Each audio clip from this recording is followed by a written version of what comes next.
fifaliana mpitiavana mpitsikina ny onana indray eto a tsy hoe tsika sianao ny ona fa ianao sy Andriamanitra ny ona. Amen. Ny toerana rehetra izay tendren'Andriamanitra ivoriana dia toerana efa nikendren'Andriamanitra hitoriana ny anarany ary ionany olona rehetra amin'ny tenin'Andriamanitra sy amin'ny manokana. Amen. Aoka tsy hodiso ny fihevitra ao, aoka tsy hodiso ny fijerintsika fa ny fotoana rehetra sy ny toerana izay men'Andriamanitra antsika dia notendre mba ahitantsika azy mihoatra. Izay mahatonga Romana 9:9 miteny hoe 9:20 hoe ny zavatra rehetra ozy izy dia miara-miasa asoa izay tena tian'Andriamanitra indrindra. Rehefa manana fo an'Andriamanitra tsika dia ny zavatra rehetra afaka lasa teboka ahitanao ny fahatsaran'Andriamanitra. Rehefa manana fitiavana an'Andriamanitra tsika dia le rahona afaka mitondra fitahim-pana amin'ny fiainantsika tsiraray avy. Ny olona rehetra mety manana fomba fijery hafa fa ianao rehefa ao amin'i Jesosy dia manana fomba fijery Jesosy mahita ny fahatsarany mandrakariva. Amen. Ndao tsika hitsangana raha sitraka ao asaikinao hitsangana andehantsika amin'ny voninahitra ny mpanjaka. Efa homanitsika sahady ny Salamo 420 homanitsika sahady ny Salamo 420 fa mialohan'izay dia hivavakantsika satria ny tenin'Andriamanitra tsy alohavan'ny vavaka dia tsy afaky ny hiampakatsaro anatin'ny fotsika satria tsy maintsy préparena ny fotsika afaka tena iona amin'Andriamanitra sy hieno ny tenin'Andriamanitra. Vavakantsika tompoko. Andriamanitra avy indrindra masina sady mandrakizay io. Andriamanitra nahary lanitra sy ny tany. Andriamanitra mpanjaka, Andriamanitra mpamonjy, Andriamanitra fitiavana, Andriamanitra feno fahatsarana mandrakizay. Ilay rainay amin'ny alalan'i Jesosy Kristy. Ilay Andriamanitra nafoiny zanan'ilay tokana mba ho famonjenanay. Na dia tahaka ny hoe tsy misy vidiny, tsy misy endriny ny fiainanay sy ny momba ny tsiraray avy Andriamanitra. Dia noho ianao irery Andriamanitra mahery izahay, nomenao ny fitiavanao izahay. Ianao no nanangana anay, ianao no mampisy endrika ny fiainanay Andriamanitra. Ankehitriny Jesosy dia misaotra anao sahady izahay ny amin'ny teny izay efa nomaninao ampianarana anay, anitsiana anay, ananganana anay, ampaherezana anay Andriamanitra. Misaotra anao izahay Jesosy satria fantatra fa tsy possible mihitsy, tsy vitanay ny herinandro, tsy vitanay ny ray andro, tsy vitanay ny tamin'ny latsinainy, tsy vitanay ny minitra anankiray, tsy vitanay ny sekonda anankiray raha tsy teo ianao Andriamanitra manohana anay isan'andro isan'andro. Amin'ny fotoana rehetra dia eo foana ny tananao. Nahoana anao na mety fomba fijoroanay, eo foana ny tananao. Nahoana zavatra mitranga satria anay, eo foana ny tananao. Eo foana ny fananao masina mibitsika aminay, mampahery anay amin'ny fotoana rehetra, mananatra anay sy mitarika anay. Misaotra anao izay Andriamanitra ray. Fa tsy hoe anarana tiana apetaka fotsiny izany hoe Andriamanitra fitiavana, fa nasehonao tamin'ny alalan'ny hetsika Andriamanitra fa tena fitiavana tokoa ianao. Misaotra tompony amin'ny fahafahanay manana fotoana tahaka an'izao Jesosy. Tsy hoe tsy maintsy azonay ity fotoana androany ity fa fantatray manokana Andriamanitra fa matoa izay manana fotoana sy toerana, ny jiro mandeha, ny sonorisation sy ny zavatra maro samihafa tsy tambisaina dia mbola noho ianao Andriamanitra tsara indrindra. Misaotra Jesosy, misaotra tompo amin'ny fitiavana anay. Atao sandratsika amin'ny fisaorana amin'izao fotoana izao asandrato ny fisaorana ambavanao amin'izao fotoana izao raha sitraka ao. Naizanaiza misy ianao dia ataovy azo antoka fa misaotra an'Andriamanitra ianao satria izy rery natoy izao aisy ianao. Misaotra tompo, fitiavana tokoa ianao. Misaotra tompony amin'ny herinay, ny amin'ny tanjakay, ny amin'ny fahasalamana, ny amin'ny teny izay disponible eo amin'ny fiainanay Andriamanitra. Mahery izay satria ianao mampandroso anay Jesosy Kristy. Mahery izay satria tsy mba adininao mihitsy izay Andriamanitra. Mahery izay satria atsakanao Jesosy. Mahery izay satria ampianarinao izahay Jesosy. Mahery izay satria manohana ny ara-pananay ianao Andriamanitra fotoana rehetra. Misaotra Jesosy, tena tianay ianao. Alleluia. Misaotra tompo, misaotra tompo. Alleluia. Amen. Dia tsika hitehaka ho an'i Jesosy eo azy ny voninahitra dia tonono ny fiadanana avy amin'i Jesosy Kristy ho an'ny namana, ho an'ny olona akaikinao androany tonono hoe fiadanana an'i Jesosy indray ho aminao tsy ho difo ny fahatsaran'i Jesosy ianao androany fotoana anankiray ty ahafahan'Andriamanitra manangana anao na taiza ny ainganao dia azoko antoka fa manana ny anjaranao ianao amin'i Jesosy androany. Amen. Tao vakitsika ny Salamo 420 andiny voalohany ka hatramin'ny fahadimy dia avy hatrany tonga dia andiny fahafolo. Salamo 420 andiny voalohany ka hatramin'ny fahadimy sy ny andiny fahafolo. Salamo 420 ny andiny voalohany ka hatramin'ny fahadimy sy ny fahafolo. raha sitraka ao dia andao sokafantsika ny fotsika dia araka maky ampitiavana zany tsika amin'ny anaran'i Jesosy. Salamy nataony Davida, any Jehova ny tany sy izay rehetra eo aminy, izao rehetra izao sy ny mponina eo aminy. Fa izy no nanorina azy tambonin'ny ranomasina, tambonin'ny rano no nampotoerany azy. Iza no hiakatra ny tendrombohitra Jehova, ary iza no hitoetra eo amin'ny fitoerany masina. Izay madio tanana sy mahitsy fo, izay tsy manandratra ny fanahany ho amin'ny lainga na mianiana amitaka. Andray fitahiana avy amin'ny Jehova izy, ary fahamarinana avy amin'Andriamanitra ny famonjena azy. 1. Izy ary izao mpanjaka ny voninahitra izao, Jehova tompony maro, izy no mpanjaka ny voninahitra. Amen. Dao tsika hiteraka ho an'ilay mpanjaka ny voninahitra. Afaka mika aleluia ianao ho an'ilay mpanjaka ny voninahitra androany. Afaka mika aleluia mafy ianao ho an'i Jesosy androany. Aleluia. Eny Jesosy, ianao no mendrika an'izany Andriamanitra. Tompo, ny vavanay dia tsy hoferanay Andriamanitra, anambarany fahalehibiazanao sy ny fahatsaranao. Amin'ny fotoana rehetra Andriamanitra dia aoka ny fahalehibiazanao sy ny fahatsaranao no hita eo amin'ny fiainana tsirairay avy Andriamanitra. Aoka izay ho takon'Andriamanitra ao an-tokantrano, ianao no hita. Any am-piasana, ianao no hita. Any am-pianarana, ianao no hita. Eny an-dalana, ianao no hita. Ao anatin'ny asa fanompona, ianao no hita. Ao amin'ilay toerana mangingina izay eo nanay aminao, ianao no hita Andriamanitra, ianao no miteny. Aoka ho tanteraka amin'ny tsirairay avy zany Jesosy. Aoka tsy ho teny mamaika ny vavanay ho tononona, fa ho teny mahatonga anay entanentana te ahatanteraka izany isan'andro Andriamanitra. Asandrato ny tananao androany dia tenenao Tompo ety androany, ahatanteraka ny sitraponao Andriamanitra androany. Amboary Jesosy androany. Asandrato ny vavakao androany dia tenenao mangeta hitanao Jesosy eo. Raha tena izay marina ny ao am-ponao androany dia teneno asaikinao hiteneo mangeta hitanao Andriamanitra androany.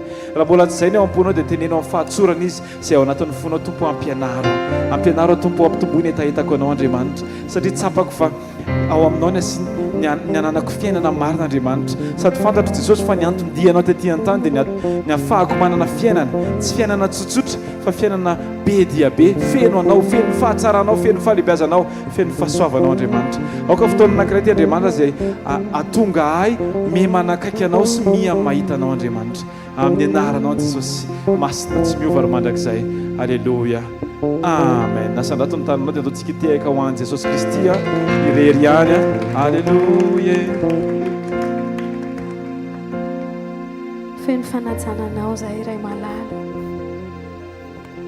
te hanajanao fotsiny izahay, te hitianao, te hametraka anao amin'ilay toerana maizy ianao, ilay tompony tompo sy mpanjaka ny mpanjaka, ilay mamirapiratra mandrakizay. Ianao ilay Andriamanitra masina intelo, masina loatra ianao Jesosy. Te hanamasina ny anaranao sy ny fiandriananao rehetra izay androany. Te hilaza ny fahatsaranao, na dia tsy misy teny afaka halaza izany aza Jesosy. Dia reto ny fonay miantsoantso eto anatrianao, fa mamirapiratra ianao, mahagaga ianao, tsisy azo arina aminao. Iza tokoa no toanao Andriamanitra, na ety an-tany any an-danitra. Ianao ilay Andriamanitra mandrakizay, mitoetra mandrakizay, manjaka mandrakizay, manapaka amin'ny fiainanay mandrakizay. Ianao ilay masina mandrakizay, ianao ny tsaofanay eto androany. Iza ny toanao, ilay nanao zao rehetra izao, ny kintana sy volana, azoninao tsy antera, tsisy toanao.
Eny Jesosy ianao ilay zanak'ondrin'Andriamanitra, ilay tonga nanaisotra ny fahotana izao tontolo izao.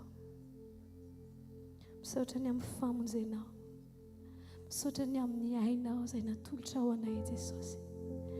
Tsy afaka nisy eo ny lohan'ny ray noviana noviana izay Jesosy. Tsy afaka ho tonga eo amin'ny toerana mahazanaka raha tsy ianao ilay mendrika, ilay nankasitrahana no naka ny toeranay izay ratsy indrindra.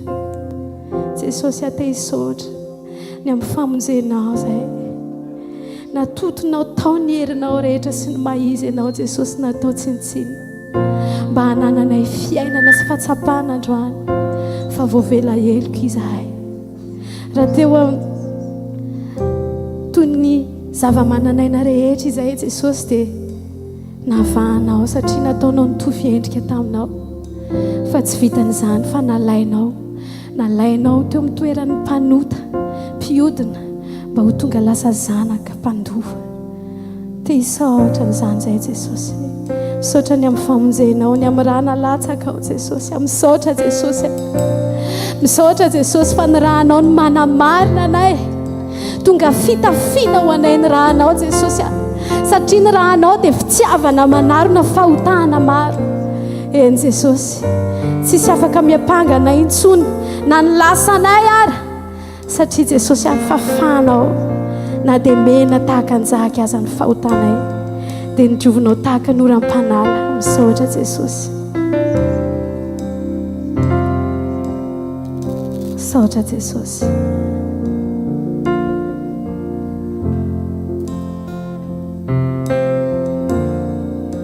Misaotra nolay azo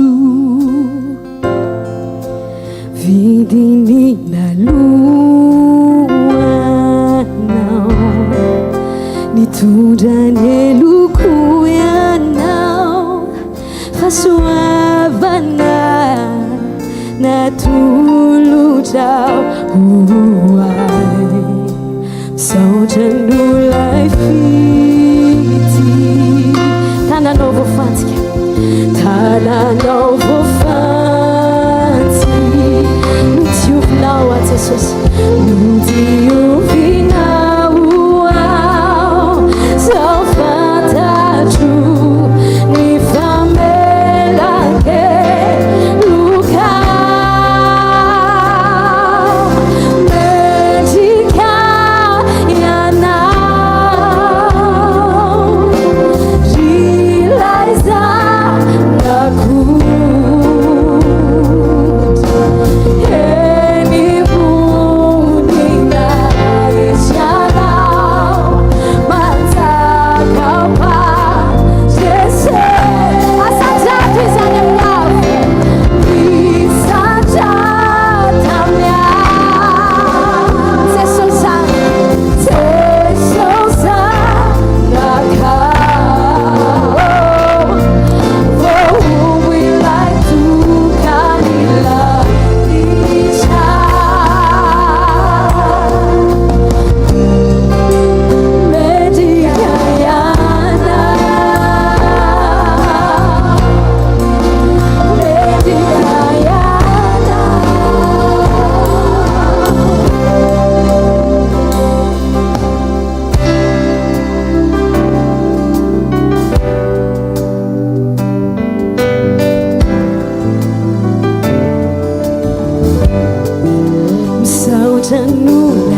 Misaotra Jesosy fa voavonjy izahay.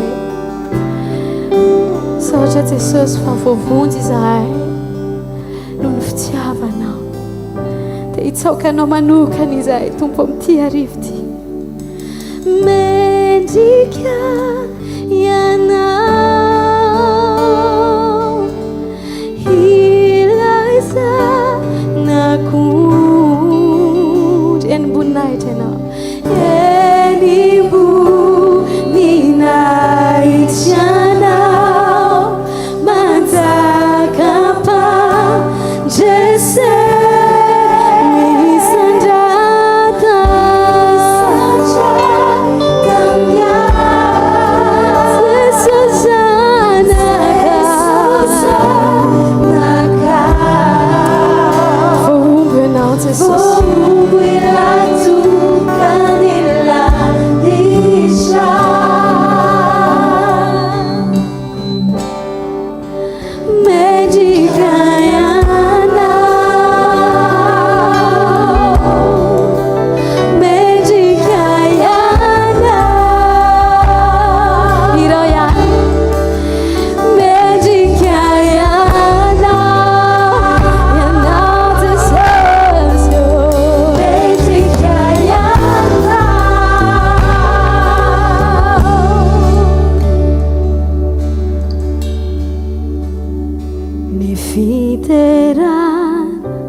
Jesus Kristy Pazakani Pazak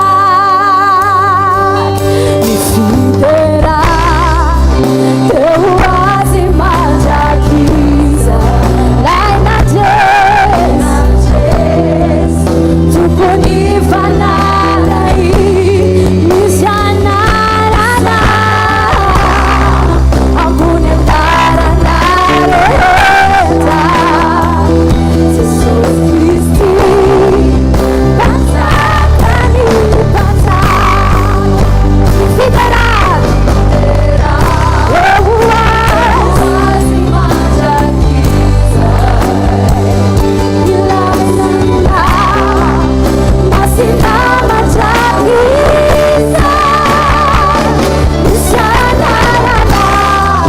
Ambune Taranare Jesus Kristy Panjakani Panjak Misyanarana Ambuni anaranareja Jesus Kristy Panjakani Panjak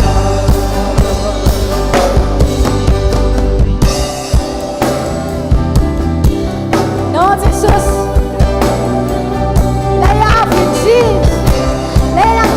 Punya nara-nara, yang mix kau menang pun naik tanda.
ny fonao tena iankoka tanteraka amin'izao fotoana izao anaty ilay mpanjaka tokana manatrika eto Jesosy Kristy.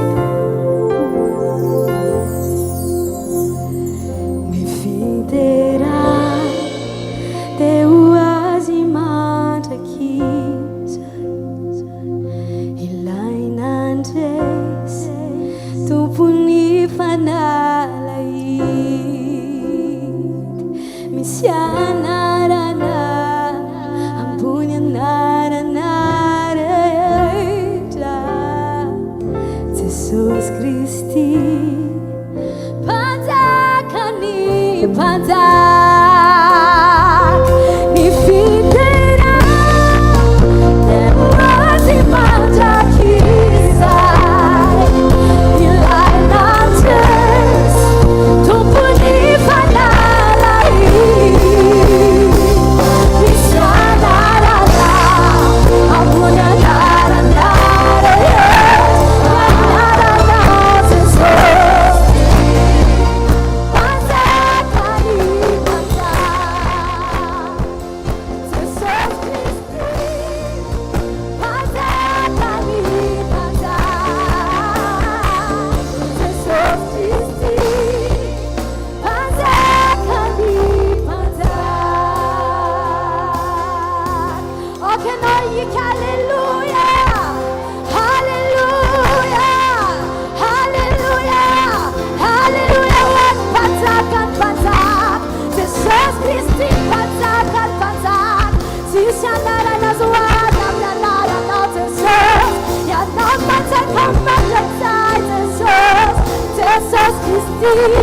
Jesosy Kristy panjakan panjakan now Adam nenara nenara sunai famute ya nabi lala na sunai famute Jesus Jesus Jesus atsina nara Jesus hey Jesus Kristy hey hallelujah Jesus Kristy hey Jesus Kristy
Jesus tsy maintsy anaiky anao anaiky ny mampanjaka anao halleluja ho anao Jesosy satria mendrika anao Jesosy tompontompo sy mpanjaka ny mpanjaka aminao no andoalian'ny lohalika rehetra ary ny vava rehetra dia iaiky finao ny mpanjaka mandrakizay mitsaoko izay Jesosy mitsonika tanteraka mitsonika tanteraka eo anatrihan'ny fahalehibiazanao Jesosy tsy niterena izay Jesosy androandra safidy ankoka aminao fa ny safidinay rehetra mihitsy nefa omena ianao sy efa lasa anao aoka tsisy akantoeranao mandrakizay eo amin'ny fiainanay na vola na arena na zanaka na vady Jesosy na ray aman-dreny aoka tsisy akantoeranao naoviana eo amin'ny fiainanay faokenao azo hoaina sy ho tamana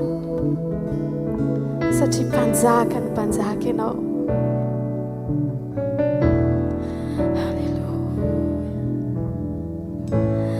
Hallelujah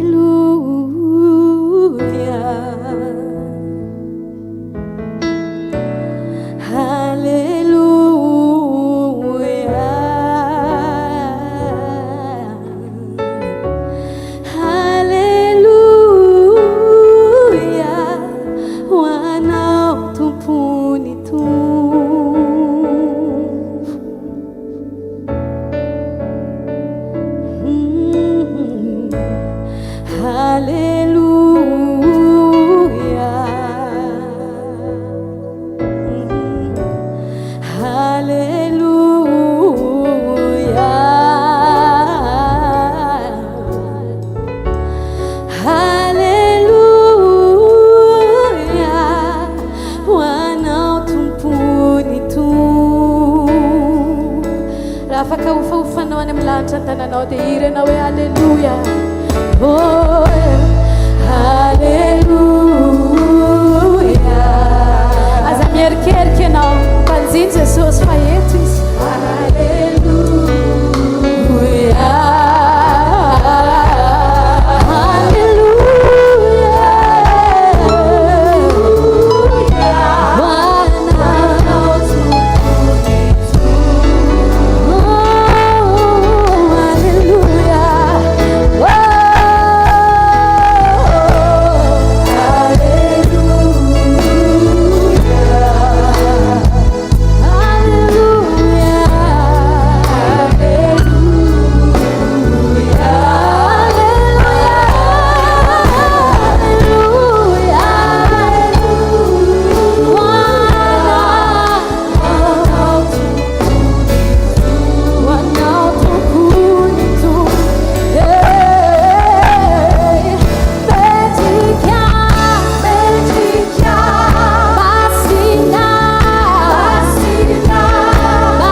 Tsy ny fanoloran-tenanao hoe hanompo hanao an'izao fa ianao mihitsy no ilaina.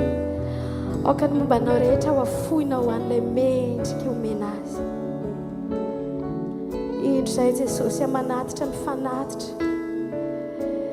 Ilay tianao, ilay nanoloranao ny ainao Jesosy averina eto tongotrao androany. Raisoanao tanteraka, raisoanao ampongadiny Jesosy hatrany amin'ny farafieritreretana majinika indrindra Tompo.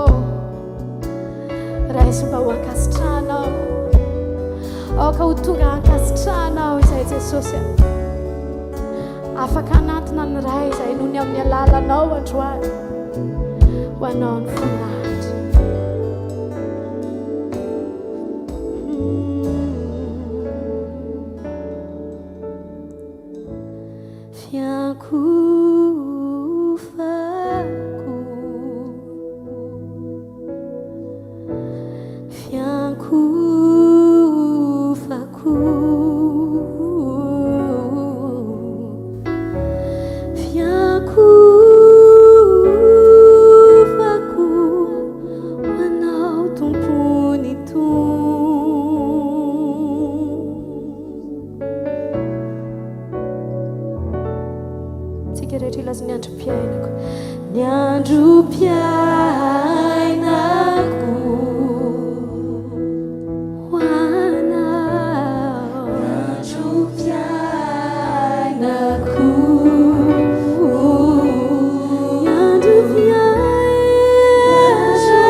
tsy mendrika ny tiavinao zany zay tsy mendrika ny anatona ny ray zany zay fa tao anatiny zany tsy fahafahana izy fahalemena izay mihitsy Jesosy no ny antsoantso mafy ianao teo amin'ny azo fijaliana hoe tiako ianao ary momba rehetra totoko androany mba hamonjeko anao eny Jesosy tsy rariny zany Jesosy nefa no entinao misaotra Jesosy ny amin'ny fitiavanao misaotra Jesosy fa ianao namolavolana tany amin'ny kiboneny ianao ny malala ny fitsanganay ny fipetrakanay ny fieritreretanay ianao nalala ny andohanay ary ianao malala ny fiafaranay te ny fitiavanao zay rehefa mieritreritra ny fitiavanao zay Jesosy ty tsy hitanay izay ambara fa menatra izay nefa sambatra indrindra saotra Jesosy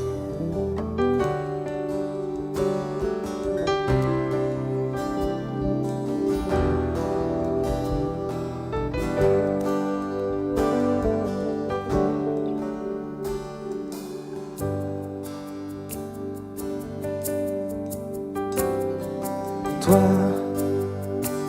qui m'a façonné au sein de ma mère, qui a prononcé sur moi des mystères et des merveilles que je porte en moi. Toi qui as célébré le jour de ma venue, qui m'a accueilli à bras étendus, et ce cœur de père s'est ému pour moi.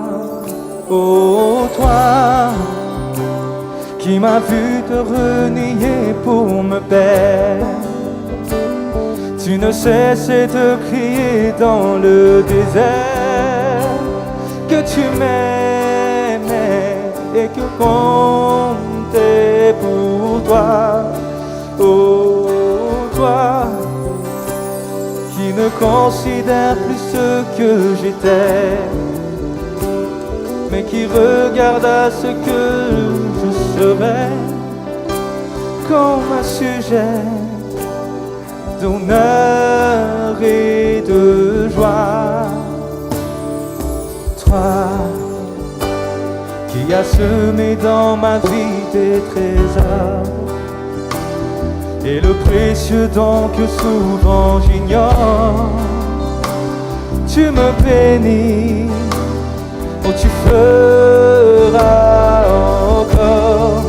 Oh toi qui me chéris depuis le premier jour, je ne saisis l'étendue de cet amour. Je t'ai trahi, mais tu m'aimes en retour.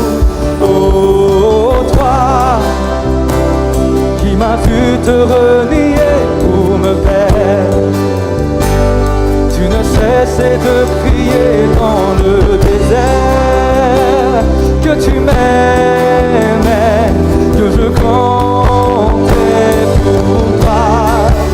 Oh, toi qui ne considère plus ce que j'ai fait, mais qui regarde à ce que je ferai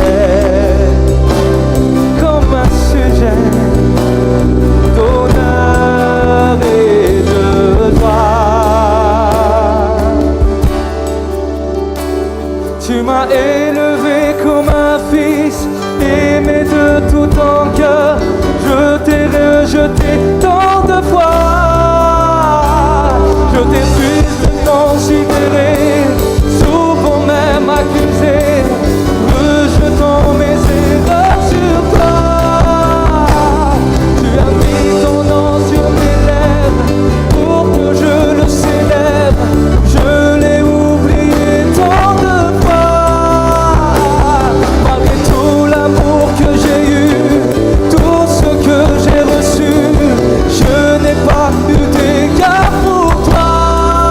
Mais dans ton amour, sauvé. Dans mon amour injuste, tu m'as guéri. Je n'en étais pas digne, mais tu m'as pardonné. Je ne méritais pas, mais tu m'as pardonné. Oh,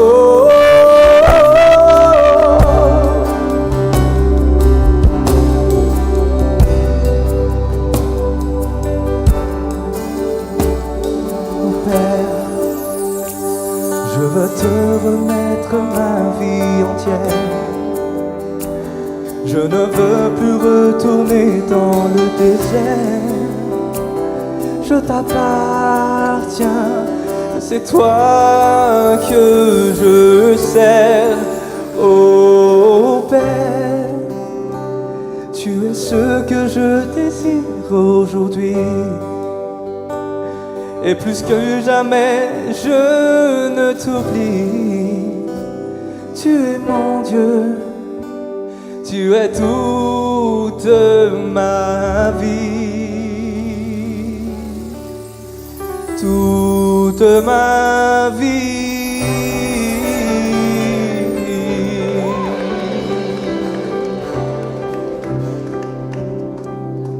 Alléluia.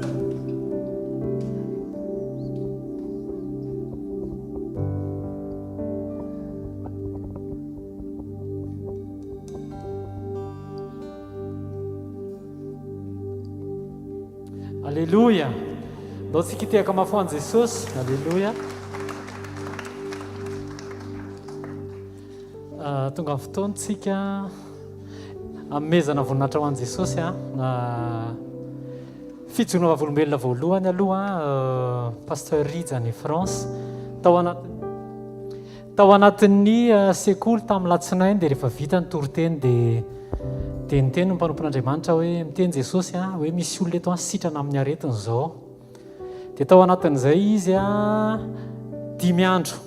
Tao anatin'izay tao alohan'izay tena navesatra be ny lamosiny. Dia rehefa avy niteny Jesosy dia ndraisiny tamin'ny amainina tany anatin'ny fony ilay izy. Dia vao vita ilay vavaka dia nataony izay zavatra tsy vitany tao alohan'izay. Dia ny zavatra hita tonga dia sitrana niala ilay aretina. Voninahitra ho an'i Jesosy ririany. Fijoroana vavolombelona manaraka tompoko. Voninahitra ho an'i Jesosy ririany ijoroako vavolombelona eto. Tena izy zany dia hoe ny zavatra rehetra amin'ny fiainana indraindray ohatran'ny hoe raisina hoe zavatra normal maha olombelona. Fa en fait tena misy tanan'Andriamanitra miseho sosy amin'ny détail amin'ny fiainanao rehetrarehetra momba ny asa moa zany no hijaoko vavolombelona eto hoe rehefa navita fianarana dia nitady asa fa sarotsarotra nahita anazy fa stage no disponible foana dia nanao stage teny nandritra ny 3 taona stage foana efa niezaka nanao zavatra hafa fa ohatrany hoe fantoka tao amin'ilay stage tao amin'ny entreprise anankiray foana dia ny olona tsy ivela moa miteny hoe manina raha mitady asa tena izy fa tsy hanao stage foana ny androm-piainana rehetrarehetra fa ohatrany hoe tsy nety mihitsy fa niezaka nanao zavatra hafa dia verina nanao stage tao foana ihany dia rehefa nandeha fotoana dia nisy directeur anankiray amin'izay zany no niteny hoe tia ozy izy misy offre sao dia mety aminao dia rehefa nijerena daholo ilay critère dia tena tsy mety amiko ilay izy fa tsy mifanaraka amin'ny diplômako satria ilay somary poste technique nefa zavatra nianarako tsy tamin'izay mihitsiny dia nijerena teo ihany ilay izy dia avy eo ilay directeur niteny hoe alao ozy izy asiana exception satria efa nanao stage ela be tato amintsika no zany afaka hidirana ilay poste voninahitra an'Andriamanitra aloha zay ray zay satria tsy nampozina mihitsy hoe afaka hipostule aloha voalohany dia rehefa nandeha indray mipostule dia somary nianarana zany le izy sotra zany dia afaka soma tsara dia tafiditra dia nanao essai dia avy eo vita ny essai dia mivadika CDD dia nandalo ohatran'ny crise kely nefa ilay entreprise avy eo dia normalement zany tokony hoe ny CDD rehetrarehetra ajanona tsy reconduit intsony dia rehefa tapitra nefa ny période na CDD ako dia ohatrany hoe tsy hita le contrat dia ohatrany hoe varindrina teo le RH dia zany ohatrany hoe verina zavatra normal daholo dia rehefa tsy hita le contrat dia niandro teo tsy haiko efa 1 mois tao aorianan'le CDD ngambany dia avy eo zay vao hita ho azy tamika teo indray le contrat dia nefa efa tsy mety intsony satria efa mihoatra be le délai dia zany hoe reconduit CDI automatiquement le izy ho an'i Jesosy daholo zany voninahitra rehetra zany dia tiako tena ohatrany hoe za zany mitady hoe momba ny tenako tamin'ny voalohany hoe mba mitady asa tsy miasa isan'andro sy ny tariny dia kay le izy nisy lalan'Andriamanitra tao ambadika le izy satria tao aorianan'izay dia nahita an'ity fivoriana andavanandro sotra zany ity dia lasa malalaka be fotoana ka afaka mamonjy sy manompo an'i Jesosy foana dia ho anazy rery ny voninahitra. Alleluia, andao tsikitiaka mafy ho an'i Jesosy.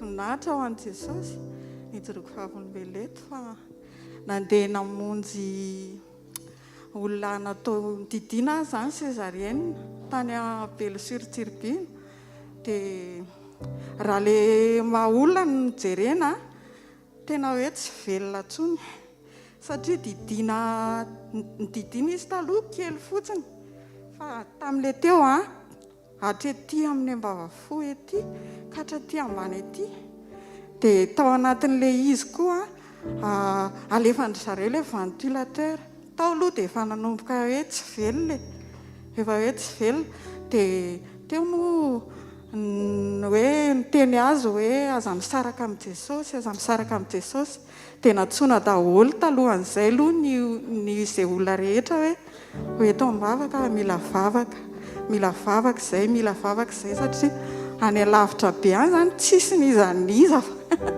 tena hoe miatrika ianao dia totosa somatsara ihany iny loha tavavoaka tao amin'ny bloc dia tonga tao amin'ny réanimation dia tao indray dia efa hoe vita satria ohatran'le efa mitronotrona be le efa manary aina reny indray dia vita indray izay aloha fa le vavaka zany mbola mitohy foana tena mivavaka Jesosy tena voninahitra ao an'Andriamanitra fa tonga tany an-trano indray fa 3 andro izay navoaka tao amin'ny hôpitaly dia mivoaka tonga tany an-trano indray dia mbola miverina indray izay mitrotrona be izay fa tena hoe mihaino vavaka foana Jesosy mihaino vavaka Jesosy dia voninahitra ao an'Andriamanitra fa velona somatsara izy ihany ao izy mianaka.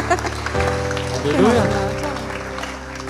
Zay ndao tsika tiaka mafy ao an'i Jesosy te hampahery anao hitan'i Jesosy mahazo anao amen aza reraka mivavaka, aza reraka manantona an' Jesosy a, aza reraka mamonjy sekoly a, tongava foana eto amin'ny teny fa mandray andraikitra ny antsipiri amin'ny fiainanao Jesosy. Ndao tsika hiaritsangana, ndao tsika hitehaka mafy a, hidirantsika amin'ny programa manaraka. Alléluia. Ndao tsika tiatarina mafy be ho an'Andriamanitra.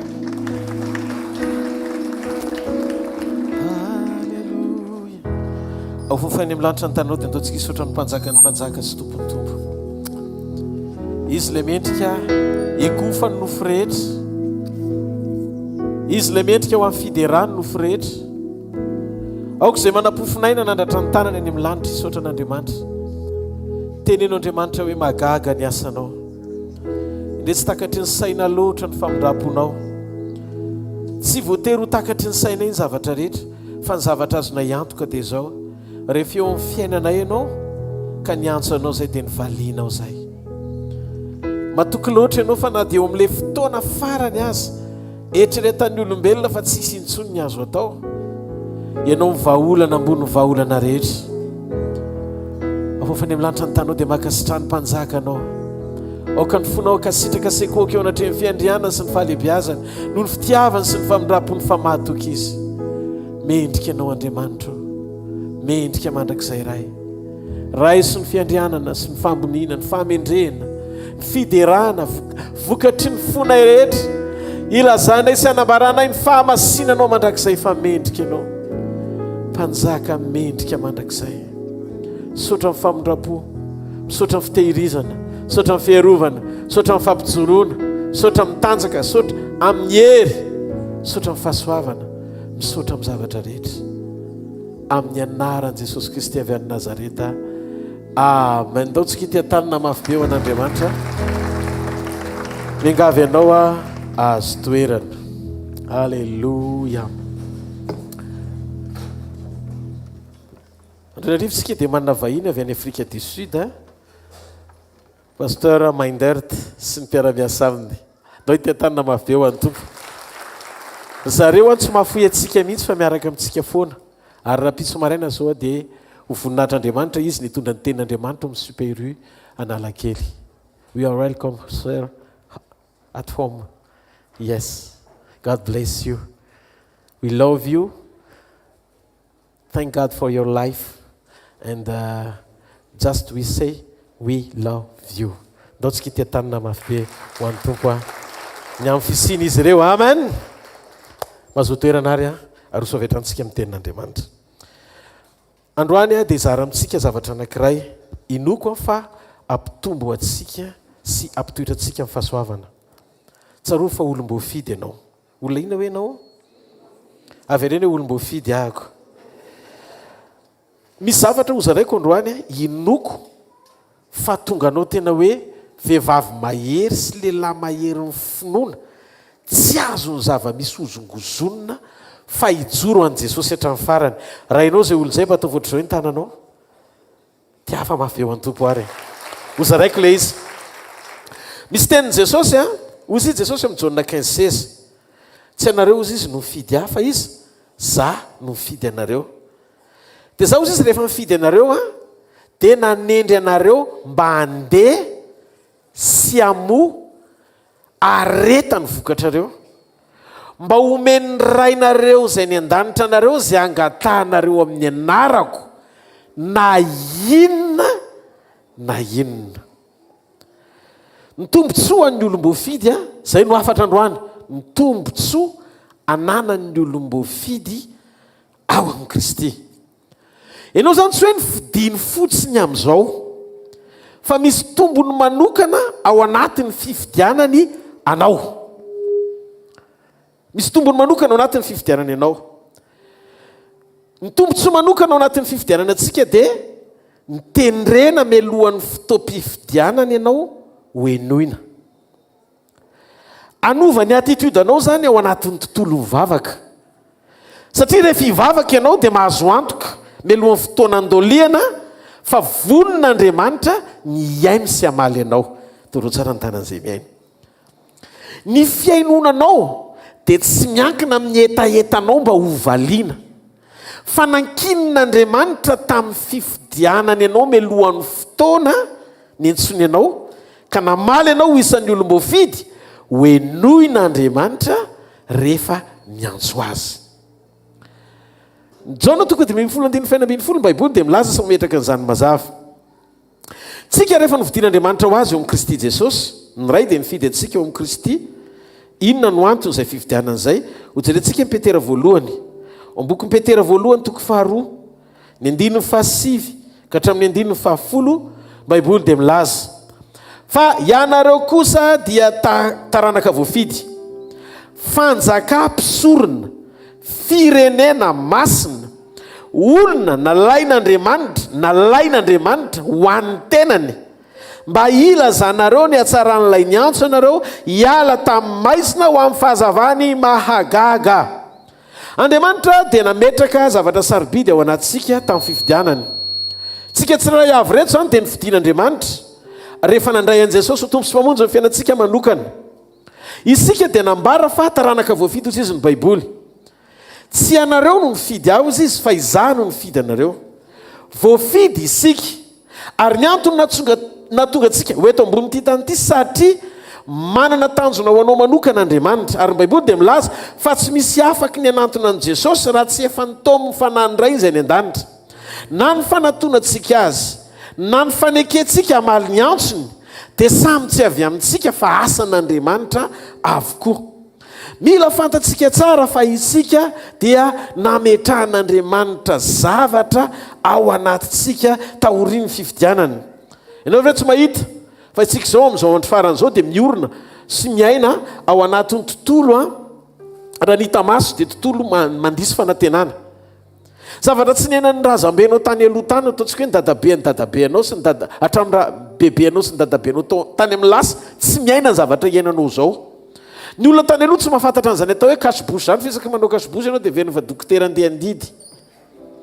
Fa amin'izao fotoana izao alamody ny cache-bouche. Ny antony mahatonga ilay izy alamody satria nisy varana retina, misy zavatra mitranga be dia be tao ambonin'ny tany. Ny tany aloha tsy nandalo Covid fa ianao mandalo Covid. Marobe ny tabataba mitranga etsy sy eroa korotan-dava manakana anao tsy hita tory isan'andro isan'andro. Tabataba isan-karazany, stress aty, stress eroa isan-karazany amin'izao vanim-potoana antsika izao.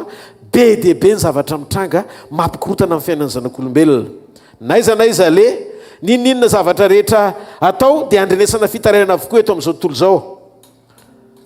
Mitambesatra eo amin'ny olona maro, ny ady izay lalovany, manoloana ny fiainana sy ny zavatra mitranga amin'izao andro farany izao, izay maneho amintsika ny vanim-potoana ny andro farany, izay anomanantsika ny fontsika alohan'ny hampakarana antsika ho ao aminy. Fa za manam-baovao mafaly ho zaraina aminao. Eno ty vaovao mafaly ty. Ianao dia nifidian'Andriamanitra ho karazan'olona mahazaka izay zavatra mitranga eo amin'ny tontolo misy manodidina anao. Tsy zany no teny an'izany fa ny Baiboly no milaza an'izany. Ninninona mafy ny zavatra mitranga eto amin'ity tany ity dia tia hanome fampanantenana marina anao ny amin'ny famarinan'ny tenin'Andriamanitra sy ny fanambaran'i Jesosy. Fa zay zavatra mafy rehetra lalova ty tany ity sy ty eto amin'ity zao tontolo zao ty dia efa nomanin'Andriamanitra meloa ianao ao anaty fifidianana, ao anaty fifidianana. Ny azakany zany sy ny andresy mazava tsara miatika an'izany zavatra rehetrarehetra zany. Inona no lazain'i Jesosy? Point voalohany tombontsoa ho an'ny olona voafidy. Jesosy dia nilaza omeko anareo ny fiadanako. Inona no lazain'i Jesosy? Omeko anareo ny fiadanako. Jona 2:17-20. Ny fiadanako no nomeko anareo. Tsy tahaka ny fanomezana zao tontolo zao. Zao tontolo zao lay natioranao taloha ny fifidianana dia mametraka ny fiadanany miankina amin'ny habetsahany zavatra ananany. Ny zavatra eto amin'izao tontolo zao sy ny zavatra mety hoe mahafinaritra ny maso sy ny fireheky ny nofo, ny fiadanana tamin'ilay natioranao taloha. Fa hozy Jesosy rehefa novaiko ianao olay karazan'olona tsy mitovy amin'lay teo aloha intsony fa nataoko an'ilay karazan'olona atao hoe olom-baovao ao amin'i Kristy dia manana fiadanana hafa ao anatinao tsy mitovy amin'ny fiadanana izay nisy teo aloha fony ianao teo amin'izao tontolo izao. Dia hozy izy Jesosy tsy anao ilay fiadanana fa ana ilay fiadanana, ary io fiadanako no omeko anao rehefa nanaiky amaly ny antsony ianao ka tonga ho isan'ny olom-boafidiny. Tsy marety eka ao an'Andriamanitra. Hitanao ny ananantsika antoka hiavaka amin'izao tontolo izao dia satria tsika namaly ny antso mpifidianan'Andriamanitra, ary rehefa tonga olom-boafidy ianao dia nomen'Andriamanitra zavatra mihoatra tsy ananan'izao tontolo izao tao aminy, ary ao anatin'izany ny fiadanany. Ary io fiadanana io no ahafahanao mandresy miatrika ny ady misy rehetra eto amin'izao tontolo izao, satria izay avy amin'Andriamanitra dia mandresy ny zavatra rehetra. Tsy marety eka. Halleluja! Inona ny zavatra mitranga? Jesosy nilaza tsy ilay fiadanan'izao tontolo izao miankina amin'ny zavatra hita, miankina amin'ny zavatra mitranga ity ivelany, fa fiadanana ambony ny fahalalana rehetra ao amin'i Kristy Jesosy. Raha isika amin'ny boky ny Filipianina toko faha 4:7. Filipianina toko faha 4:7. Zao no lazain'i Jesosy ao amin'ny boky ny Filipianina, ny fanambarana ny meny fanahy ny apôstôly Paoly. Ary ny fiadanan'Andriamanitra izay mihoatra noho ny fahalalana rehetra hiaro ny fonareo sy ny hevitrareo ao amin'i Kristy Jesosy. Misy zavatra rova ny fiadanana, lay fievitr'Andriamanitra. Halleluja! Ao amin'Andriamanitra foana, zany hoe tsy voana ny sitrapon'Andriamanitra, ny toe-panahy sy ny toe-po ao anatinareo miatrika fahasarotana. Io fiadanana io no antony mbola mahatoizao anao sy mampijoro anao amin'izao vanim-potoana iainantsika izao. Io fiadanana io mandresy sy efa nandresy ny lojika ny tany rehetra. Io fiadanana io talohany nanomezan'i Jesosy an'io fiadanana io ao anatinao, efa vita sedra tao aminy talohany nahafatesany io, nananganany an'i Lazarosy tamin'ny maty io. Io le fiadanana nampitony azy natory tao anaty tafiotra sy fanoherana tany anaty ranolalina. Ro tsara ny tanan'izay miendro.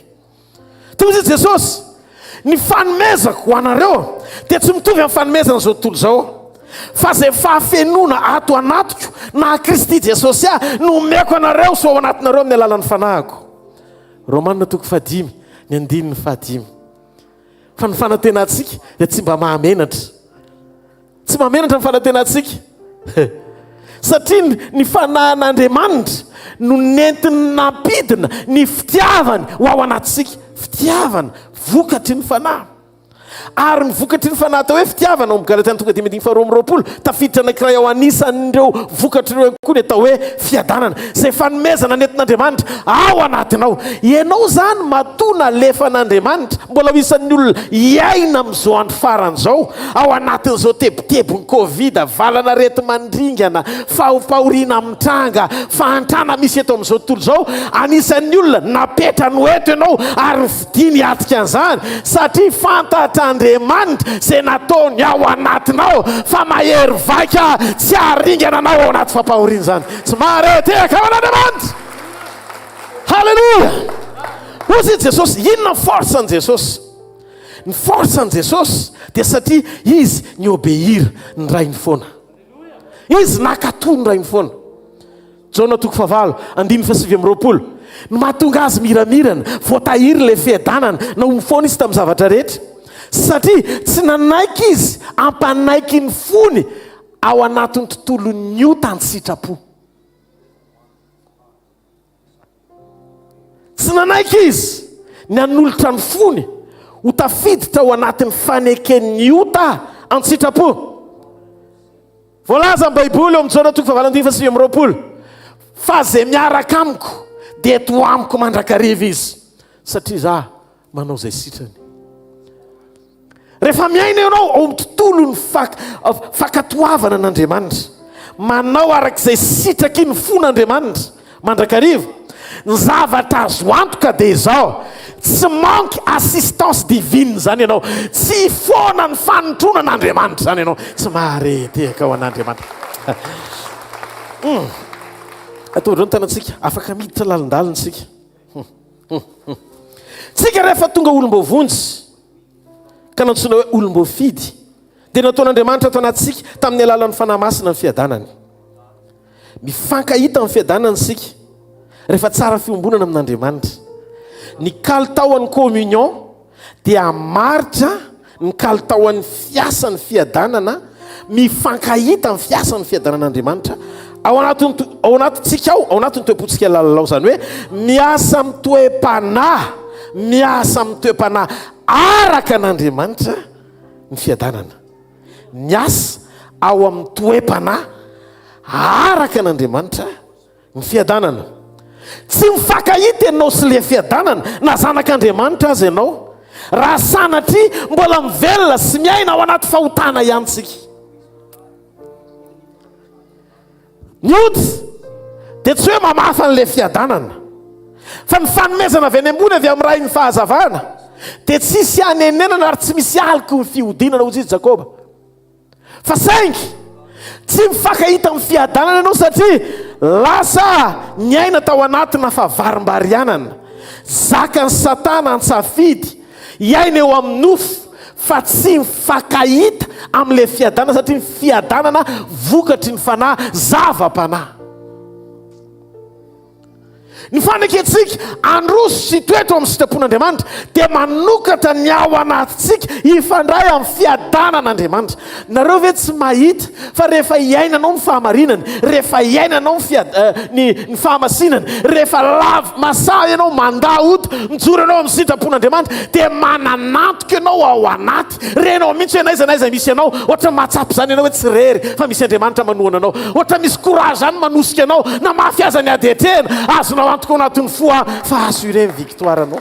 Tsy mahareteka ao an'Andriamanitra, dia afamafo an'Andriamanitra. Halleluja. Io fiadanao men Jesosy atsika io dia iainantsika feno ao amin'ny fanahy masina.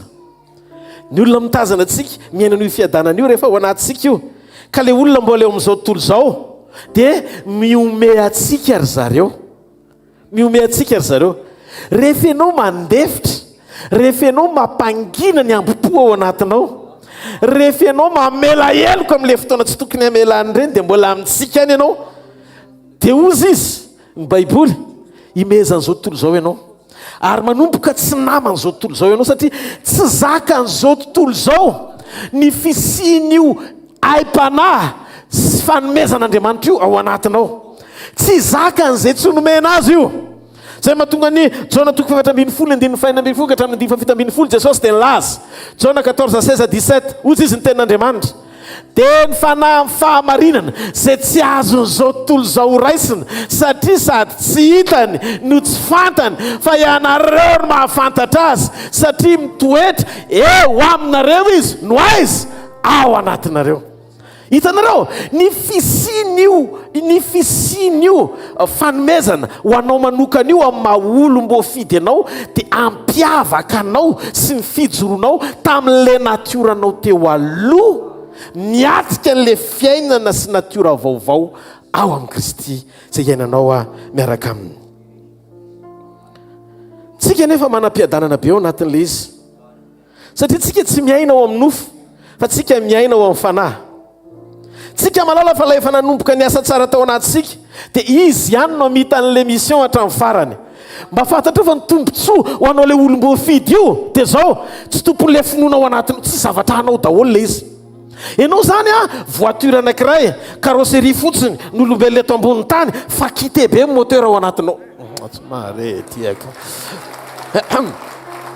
Eno le izy ohatr'izao le fisehoan'le izy Jesosy nilaza eno ty ny finoana ao anatinao tsy anao fa an'Andriamanitra. Ny fiadanana ifanlazainy teo fiadanako no meko anareo. Ny fiadanana ao anatinao zany tsy le pe mitovy amin'le gentilisa ary amin'ny sisiny tsy misy an'Andriamanitra ary, fa le fiadanana tao amin'ny Kristy nampidino ny fanahy ao anatinao. Ny anefa n'le finoana tsy anao koa fa izy ihany. Ao amin'ny Hébreux 12:2 ngamba raha tsy diso baiboly dia milaza ny anjaranao mibanjina an' jesosy fotsiny, lay tompony finoana sy mpanefa n'la finoana. Paoly nanapahatakarana fa ny teny fikasana tsy takatry ny saina rehetra, misy teny fikasana tsy takatry ny sainao satria ara-panala izy. Teo izy dia apôstôly Paoly, izy ihany ny tompo marika anatanteraka eo aminareo na ny fiteny na ny fikasana ahatanteraka ny sitrapony. No zany ianao zany raha misaina tsara ao anatin'le fifidianana dia zao tsy miasa saina hanohatra problème fa manokatra ny foa hifankahita amin'Andriamanitra.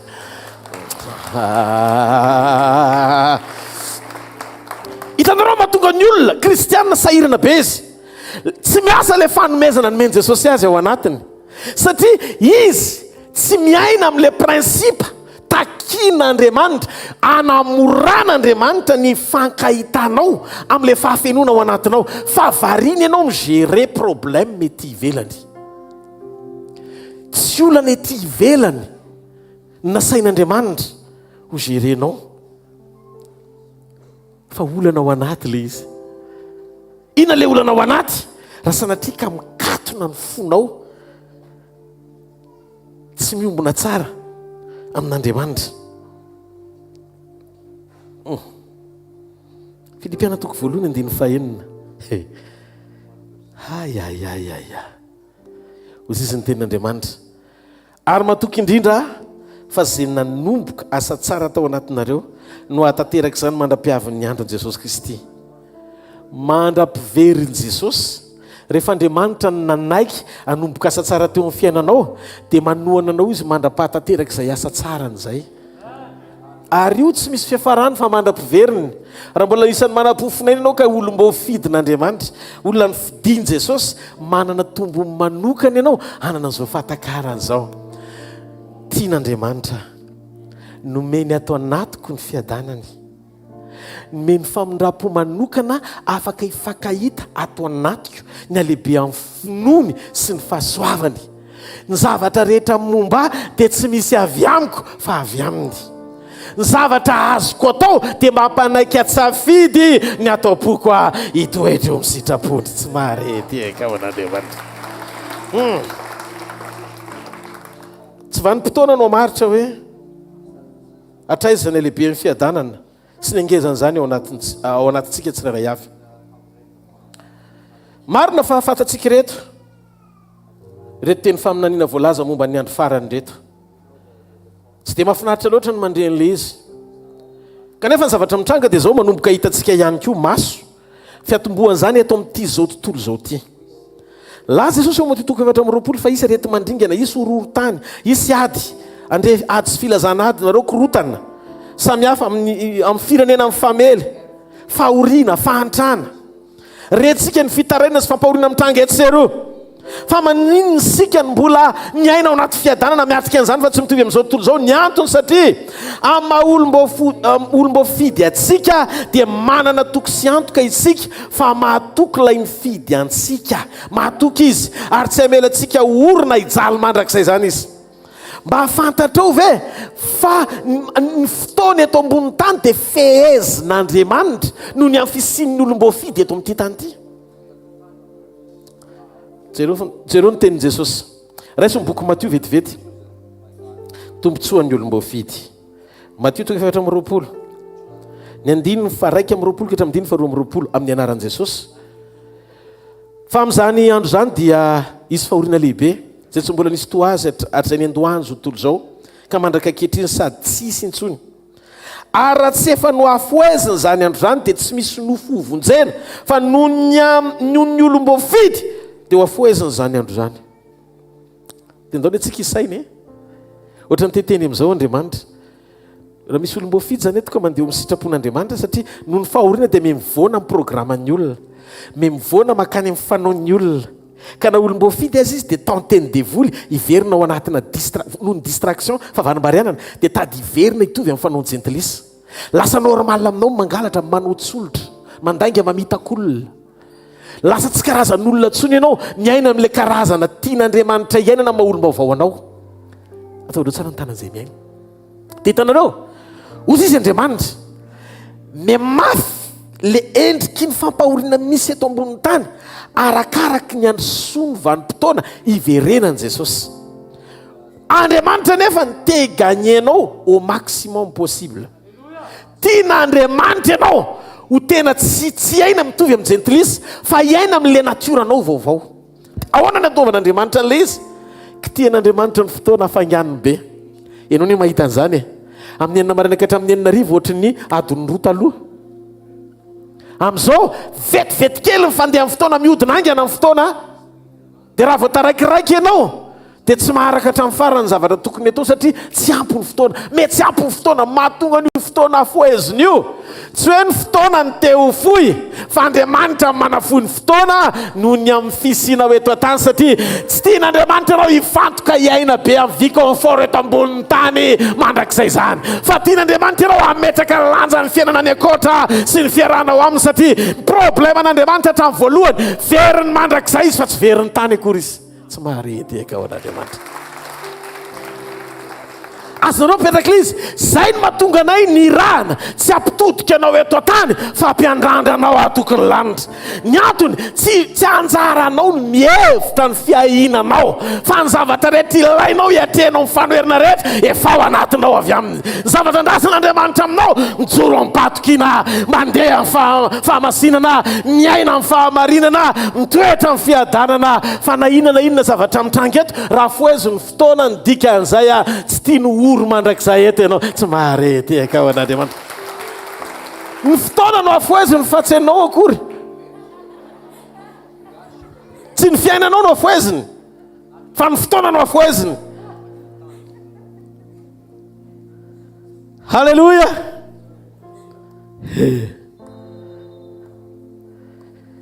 Noho ny amin'ny fisisika olom-boafidy dia mibaiko fotoan'Andriamanitra afoeziny zavatra rehetra mba hahatonga atsika tsy aina ao anatin'izany fampahoriana izany. Ary izy milaza fa tsika tsy tokony ho tafiditra ao anatin'ilay olona miaina ao anaty fahoriana miatrika ny zavamisy satria tiako ho fantatrao ry kristianina ry olom-boafidy isany fa manan-javatra mihoatra noho ny ananany izao tontolo izao ianao manana an' Jesosy. Miasa saina aminao Andriamanitra. Tsika nataon'Andriamanitra hita sy miaina amin'ny tontolo feno fitarainana. Hitatsika fotsiny izany fa tsy natao hiditra hiaina ao anatin'izany fitarainana izany tsika. Jesosy nilaza Zona 9:17. Hozy izy eto amin'izao tontolo izao no ahitanareo fahoriana. Tsarovo izy za efa naresy izao tontolo izao. Ny olona matsiaro ny fandreseko dia tsy tafiditra ho isan'ny olona victime ao anaty fampahoriana fa mahita fotsiny ny fampahoriana. Tsy maharedy eka ao an'Andriamanitra. Hitatsika amin'izao olo karazan'olona sepotra, marary, ory, mikikika, ampahorian'ny filany, mangalatra, ny aina tsy fahamarinana, karazan-javatra isan-karazany, ny ampahorian'ny ty nofo ty, ny olona mbola tsy miaina sy mahatakatra, ny asarobidiny fifidianan'Andriamanitra azy. Fa maninona Andriamanitra no mifidy atsika amakivaky an'izay mety hoe fahatsapana sy zavatra mitranga tsy dia mahafinaritra loatra hitany ty nofo ty eto amin'ity tany ty. Tsaroa fa Andriamanitra tsy mamela zava-tsarotro zany andalo amin'ny fiainantsika mialohan'ny fitsapany. Efa nitsapainy aloha ny zavatra rehetra vao navelany andalo. Na io zavatra lalovanao io azy matona velan'Andriamanitra andalo ataovy ao anatin'ny sainao fa tsy ho dobo eo zany ianao. Raha ny amin'ny fisehono mialohan'ny nitrangana efa voahomana ny lalany voahany. Ndikan'izay ny toerana misy ianao misy izy io. Tsy maharedy eka ao an'Andriamanitra. Misy azo ivoahana. Korintiana 2:10. Hozy izy ny tenin'Andriamanitra amin'ny anaran'i Jesosy. Tsy misy fakapanana midika teny fototra fizan-toetra na fitsapana mahazo anareo afa-tsy izay zakan'ny olombelona. Nefa mahatoky Andriamanitra ka tsy hamelanareo alaim-panahy mihoatra noho izay zakanareo fa momba ny fakapanahy dia asiany lalana ahafahanareo koa mba azakanareo zany. Asiany lalana. Ao anamin'ny fipetraky le izy ohatrany hoe misy adversera matanjaka be zany atahoranao. fa rehefa miatrika ianao izy ohatrany mafy be ny fijerinao azy fa alohan'ny atreny anao efa nilanjain'andriamanitra taty ambadika etany vao autorisé hoe mandana miditra fa vitany aminao zavatra azy koantoka dia zao raha vao mifanena amin'ny aniny ianao satria olom-boafidy io misy zavatra nataoko ao anatiny dia zao zavatra nataoko ao anatiny io mazana be no fisehonao ndikan'izay zavatra efa resy melohan'ny fotoana isehony a no sain'andriamanitra atrenao satria lalaka ivoana efa vonona melohan'ny fotoana idirany tsy marety eka ao an'andriamanitra ndaotsika ity tanana mafy eo an'andriamanitra ndaotsika ity tanana mafy eo an'andriamanitra andriamanitra efa nanisy laliny ivoana melohan'ny fotoana isehony ny fakapanahy sy ny fitsapana rehetra eto ambonin'ny tany sainy fa Jesosy sy namelantsika hiatrika zavatra sarotra anankiray zany hoe hitany fa tsy zakanao na koa hitany fa tsy tafavoakanao misy ny vokatra melohan'ny isehon'ny olona ary melohan'ny isehon'ny olana satria zay efa nilanjain'andriamanitra fantany fa zakanao noautoriseny ho atrehanao amin'izay nomeny fafahana ho atrehanao dia ozy izy andriamanitra melohan'ny fotoanisy le problème efa vita tsady ny fitsarana fa anao ny fandresena zany mahatonga ny jaona ny laza jaona voalohany toko efatra andininy faefatra ianareo anaka avy amin'andriamanitra nareo efa naresy reny satria le ao anatinareo zay amin'izay le efa nomezana nomeny ny zanany lahtokana mba tsy very zaitra mino azy nomeny ny fiadanany nomeny ny fanahany nomeny ny teniny nomeny ny heriny feno ianao dia dikan'izay lehibe zay ao anatinao no zay zavatra atrehanao sy ny zava-misy rehetra eto amin'ity zao tontolo zao ty matoky zay nanomboka asa tsara teo amin'ny fiainantsika tsy manary an-dalana zany izy no atateraka an'io hatramin'ny farany ianao tsy anao ny ady fa azy ny ady efa vita no atrehanao ny dikan'izay victoire assuré halleloia militsika mahalala ny mahasamy hafa ny hoe avelan'andriamanitra iseo le fampitena avy aminy autoriseny sy ianao mieritreritra hoe ny olana ny nanapotika anao androany a mino fa hitantsika manokan'andriamanitra halleloia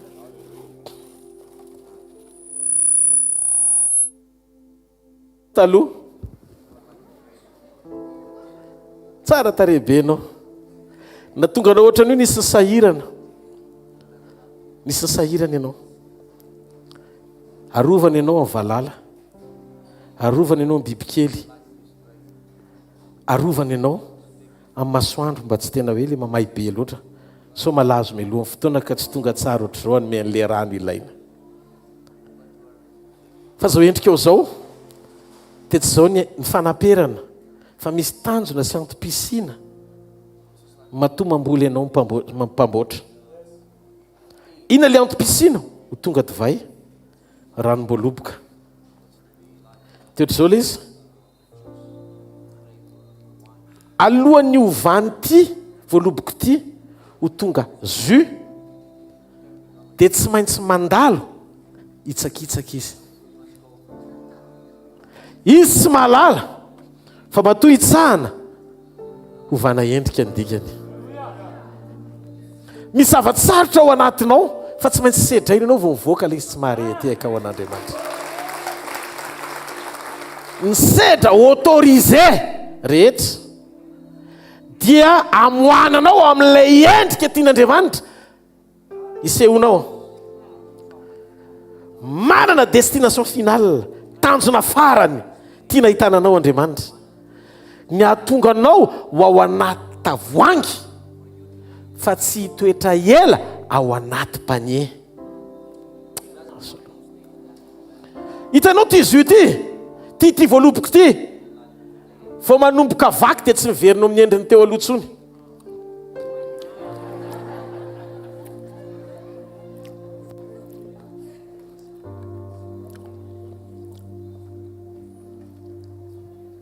vao vaky izy dia tsy miseho amin'le endrika teo alohatsony satria la endrika teo aloha la endrika nanomboana tsy hiverenana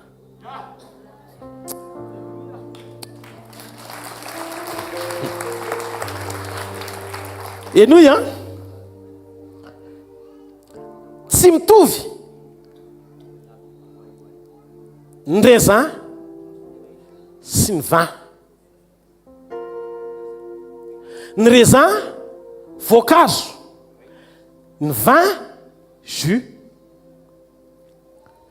Teo aloha ny raisin azo entina ao anaty panier, fa rehefa tonga vin izy mitate ao anaty panier. Tsy toeran-tsoa zany io.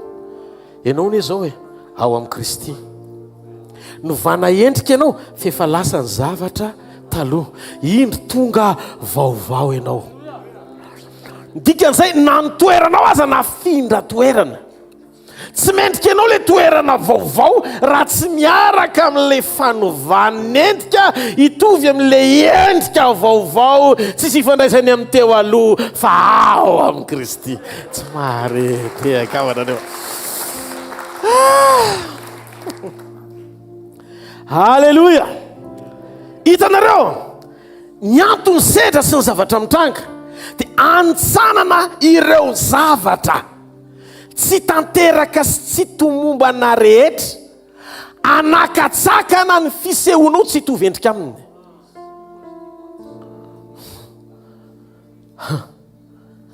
Mba fantatrareo averiko indray le fanazavana mifampitolona Jakoba sy le anjely. Fampitolona bo rava ny fitolomana. Jakoba mivoaka avy any nanao ohatr'izao, fa ozy izy le anjely n'Andriamanitra, izy ny nandresy, nefa le anjely tsisy nikianina. Raha dia atao tany ny fitsarana tsy mitovy. Zay kopaka ndresy, zay kahô ndresy, fa zay tsy voakasika fa tsy naratra sady matanjaka ny nandresy. Fa Jakoba resy izy raha nita maso, fa nandresy izy ara-panahy. Enoy amin'izay le izy ny ilain'Andriamanitra aminao dia ny anaiko resiny mba hahatonga anao ampandresiny.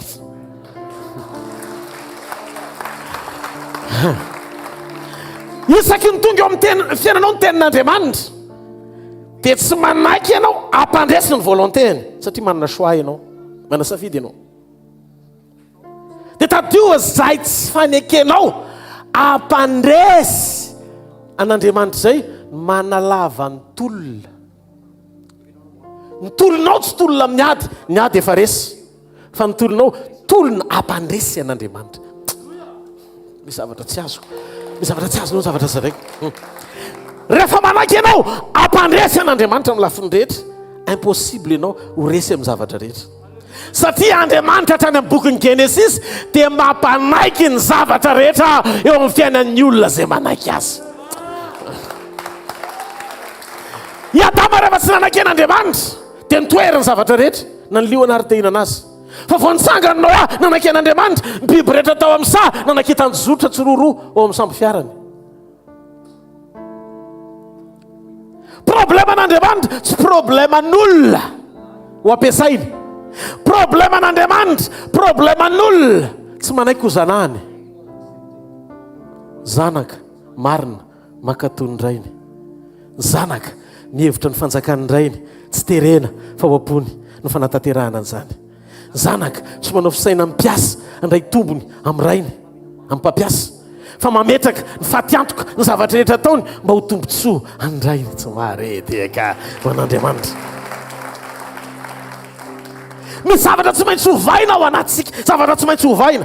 Tsy zere olana ny atongavanao eto ambony tany, zay ny problema na distraction ataony devoly. Aleva ny problema dia mifatokany ianao, adinonao le tanjon'Andriamanitra te hanovanao. Ny tanjon'Andriamanitra mato nomeny permission, nomeny fafana ny problema hitsangy eo amin'ny fiainanao, ny atonganao hiova endrika anahaka azy, hivoaka ny fiadanany, hivoaka ny heriny, hivoaka ny fahefanteny, hivoaka ny voninahitra. Halleluja. Fa ny olona ny devoly ampijaliny ianao hitanondrika tsy mahavavaka.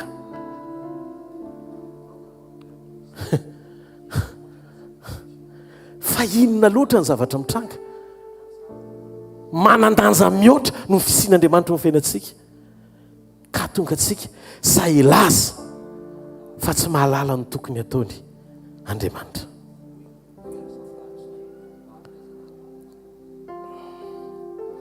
Mila manjavinao anatinao le olona normal, tsy mitovy amin'izao tontolo izao namoron'Andriamanitra anao. Mila manomboka miseho anatinao le olona tsara tsy normal fa le mifanaraka amin'le fahatsaram-pamoronana namoron'Andriamanitra anao olom-baovao. Ao anatin'ny fankahalana avoa le olona normal mahay mity. Ao anatin'ny fiodinana avoa le olona normal mahay mijoro ao anatin'ny zady. Avoa le olona miadana ao anaty tebiteby. Avoa le olona mandresy ny aretina. Avoa le olona mandresy amin'ny fahasoavana. Ao anatinao misy zavatra napetraka Andriamanitra. Avoa!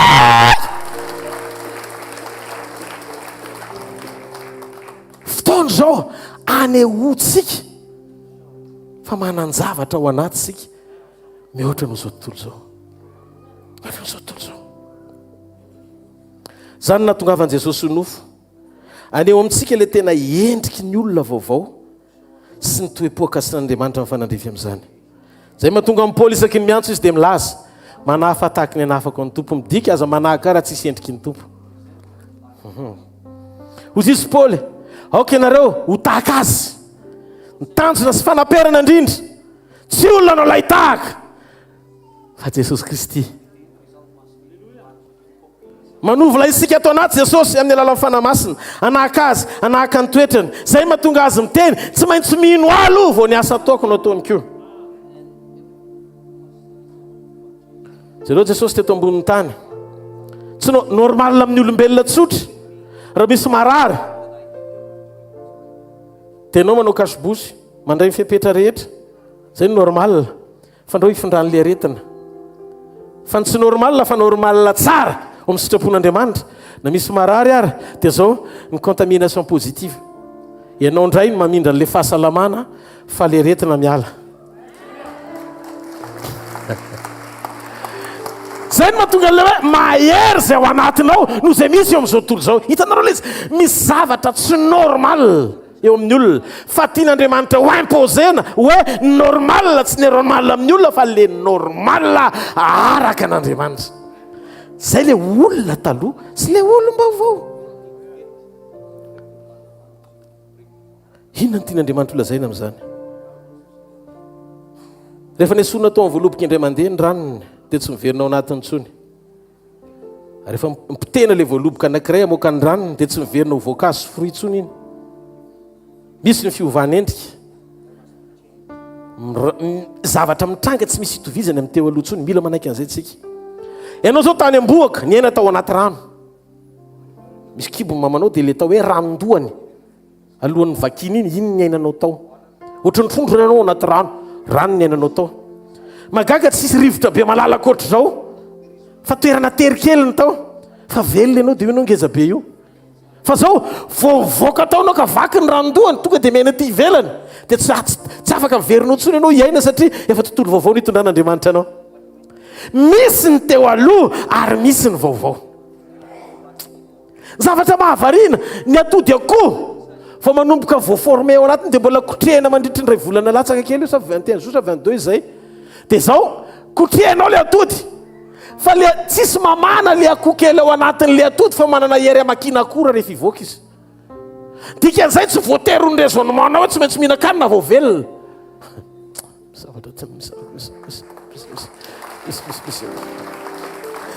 Ny zavatra ataon'Andriamanitra eo amin'ny fiainan'ny olona dia mihoatra lavitra ny fanomanan'Andriamanitra anao. Zay ny tiako hatongavana. Ny fanomanan'Andriamanitra anao dia zavatra efa vita kajy mialohan'ny fotoana hatongavanao. Esory ny tahotra, esory ny tebiteby, atseo amin'ny fatokian'Andriamanitra ho avy Jesosy. Halleluja. Aza manao fanao teo aloha tsony miangavy ianao raha mitapatapa ny olona manomeza voninahitra an'Andriamanitra. Raha misy zavatra mitranga mitady ampitahotra vakio ny tenin'Andriamanitra fa manam-piadanana ianao ao anaty.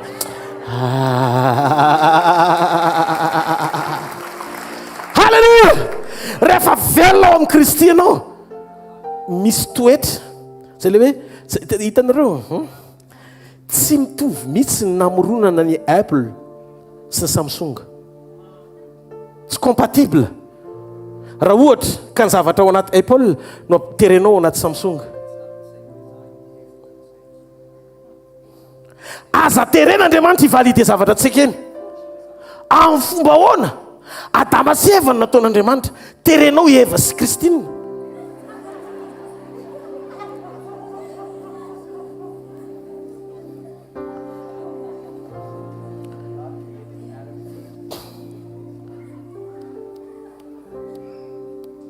tsy mety la sy vavy natao hiara zay no hitako anaty baiboly zay no autorisen'Andriamanitra noho izany tetavina ho ampanekena satria miainao anatin'ny fahendrena ny zoan'ny olona ny zoan'inona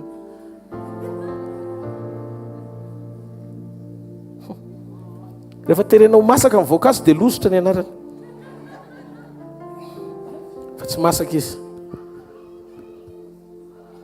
misy fiovana mitranga tsy misy itovizany amin'ny teo alohatsony raha voavaky le tahaka izany koa sika rehefa mandroso sika ka manaiky nandray fanovana avy amin'Andriamanitra amin'ilay olom-baovao tsy le natiora vaovao dia tsy mitovy amin'ny teo alohatsontsika aza manao fanao zao tontolo zao ianao raha mitapina voamody zao tontolo zao ianao tsy tokony ho mpimamy lava zany ianao tsy tokony hidaroka amin'ny vadinao zany tsy tokony hitabataba sy mampakapeo ianao tokony ho neny ianao fa raha mbola ianao zay ny sorena misy fanatsy milamina ao anatinao satria tokony ianao nanao an'le erreur fa tsy le olona fa ny olona tena afaka tsy manamariteny zany honena-panota izy rehefa ianao zay ny honena-panota tsy ao anatiny ho isan'ny mpanota ntsony ianao fa tena miseho ilay endrika mazanak'Andriamanitra anao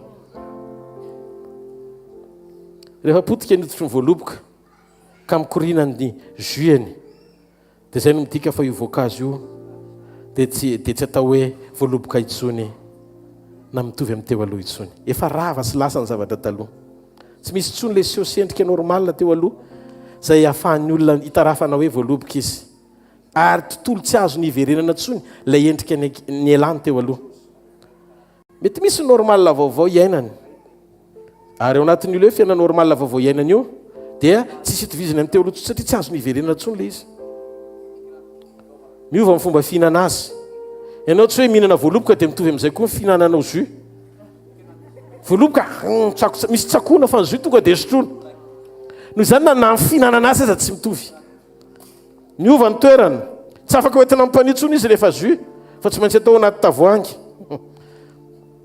ary zao lay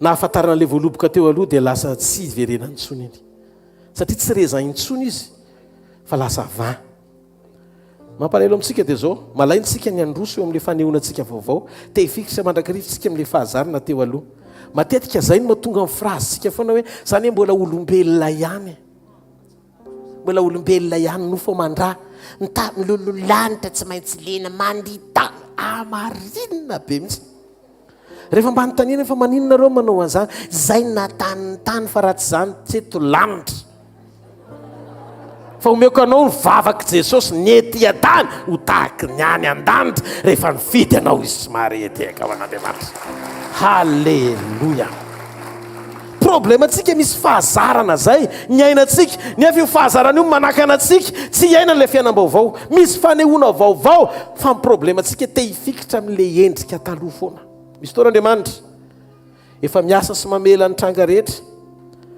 mba iseho andravana n'ilay fiainantsika normal taloha fa zao ny problème tsika lasa mifantoka amin'le zavatra mitranga fa tsy mifantoka amin'le programme n'Andriamanitra tiany atongavana ny raisin fanomboana rehefa elanao ny raisin tanjona ny ho tonga vin satria ny anjara voatendry voaloboka dia ho tonga divay rehefa tonga vin ny raisin dia tsy natao hiasa saina amin'ny bibikely tsony misy zavatra tsy natao hiasanao saina tsony fa rehefa miova natiora ianao tonga dia misitraka n'le izy normal azonareo le izy meteza fotsiny ho tonga vin ianao e ry voaloboka aza mijany no raisin fotsiny fa tsy ao anatin'ny sosian'ny vin tsony ny bibikely tsy miasa saina izy amin'ny condition météorologique tsy hoe mihinana ny toetrandro tsy asany saina tsony zany tsy mahatahotra valala tsony izy rehefa ao anaty tavoahangy problème atsika te hivoaka ny tavoahangy dia ho lany vitsika tsy mahareteka ao an'Andriamanitra mitoery ianao ao amin'i Jesosy miaina tena kristiana authentique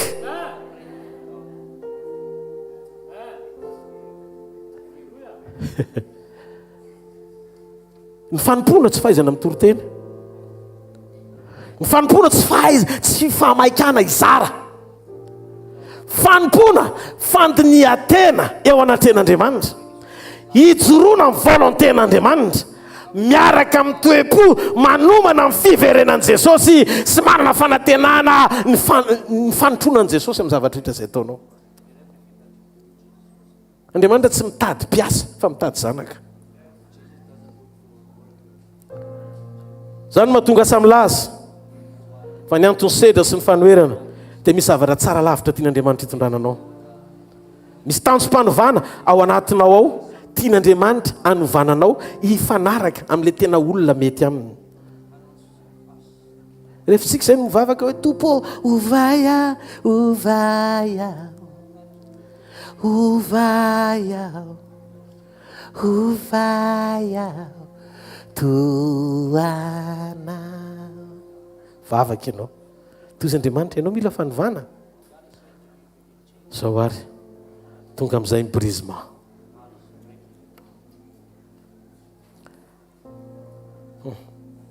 Aza mieritreritra ny hita fiovana tsy ny eloavany fandravanany teo aloha zany.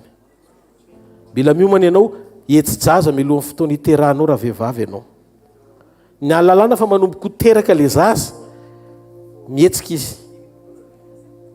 Ary ny fietsehany no manaikitra. Misy zavatra kekeriny ao. Ary mahagaga zany fa tsisy olona nampianarina anaikitra fa namoana ara zany dia me manaikitra an'izy io rehefa hivoaka.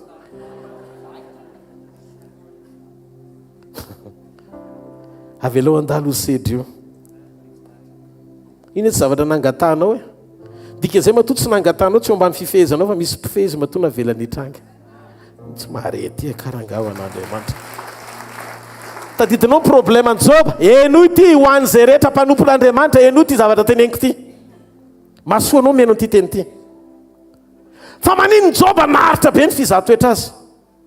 Satria lany andro izy gérer problème. Fa nanomboka ny sokatra ny sainy mibanjana n'Andriamanitra. Andriamanitra no nresahany fa tsy ny namany no mivaliany. Toy izy Andriamanitra. Wow! Mendrika ny double portion amin'izay izy satria nahoana manana toe-po mendrika ny hotahina amin'izay izy satria nandrasan'Andriamanitra taminy toe-po ny ova hivavaka ho an'ny sakaiza izay tsy tia azy. Ny asarbidy ny toe-ponao eo mason'Andriamanitra dia mihoatra lavitra no valim-bavaka tadiavinao ao anaty ady.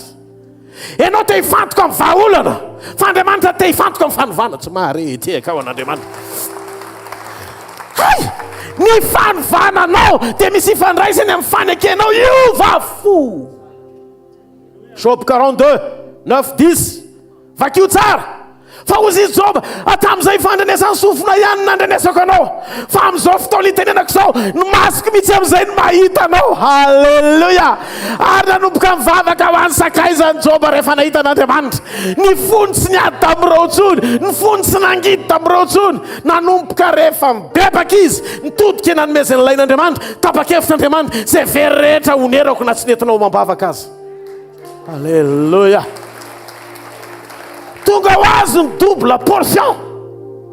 Ka nandraitsika te hiady mba hisongadina amaolana manoloana ny zavatra mitranga fa adinontsika fa ianao mbola mipetraka ho rezan ihany nefa teo anaty tavoangy.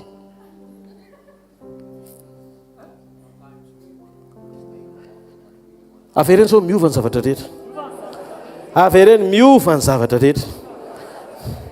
Ny antom-pisiny perturbation dia tsy ny tonga anao iainao anatina distraction izay naro ny fifatoanao amin'ny tanjona tsara.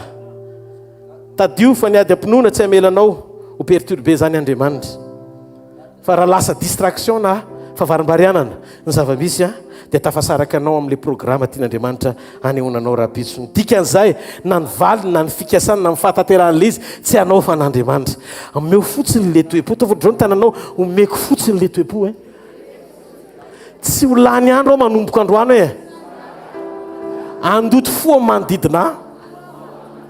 Hitanisa sy hanamary tena amin'ny zavatra tsy ilaina. Fa hijoro eo amin'ny toeran'ny olona tena an'Andriamanitra. Ary amin'ny fotoana hiverenany sady fantany ao anaty fahoriana arovany tsy marety ka ho an'Andriamanitra. Halleluja. Halleluja. Aza miady amin'ny fanakorotanana zany. Esa opportunité le izy ao anaty fandinitena namoahana toetra tsara. Ny défi ao amin'ny fiainany voaloboka ny tonga azo tonga 20 fa rehefa tonga 20 izy dia azo ny hafa isitrahana ao anaty fanalana etaeta mamy. Aza miady hitovy amin'ireny zany tsony rehefa tonga 20 fa tsy possible zany.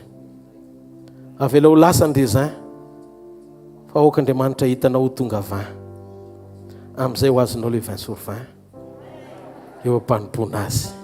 Fa ny devoly kosa amin'izay tsy mahazo gain, amen, tsy mahazo tombony izy fa fatiantoka no azony. Inona ny tanjon'Andriamanitra? Le olom-baovao miainao anaty fitsarana. Ary fanoharan'i Jesosy foana ny teny hoe jereo ny ozisy ny voromanidiny tsy miasa na miara eny fa zao zisy ndray nareo zay ny an-danitra mahafantatra momba azy.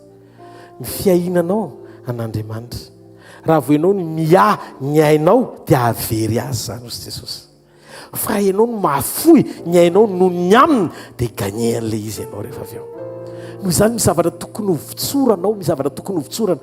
Misy problème rehefa ianao zay be fanahina momba anao. Raha vao manany ny ainao ianao, manany fiainanao ianao, tsy maintsy hanoty ianao rangahy aza be resaka eo a. Fetsiketsehana fotsiny zavatra rehetrarehetra.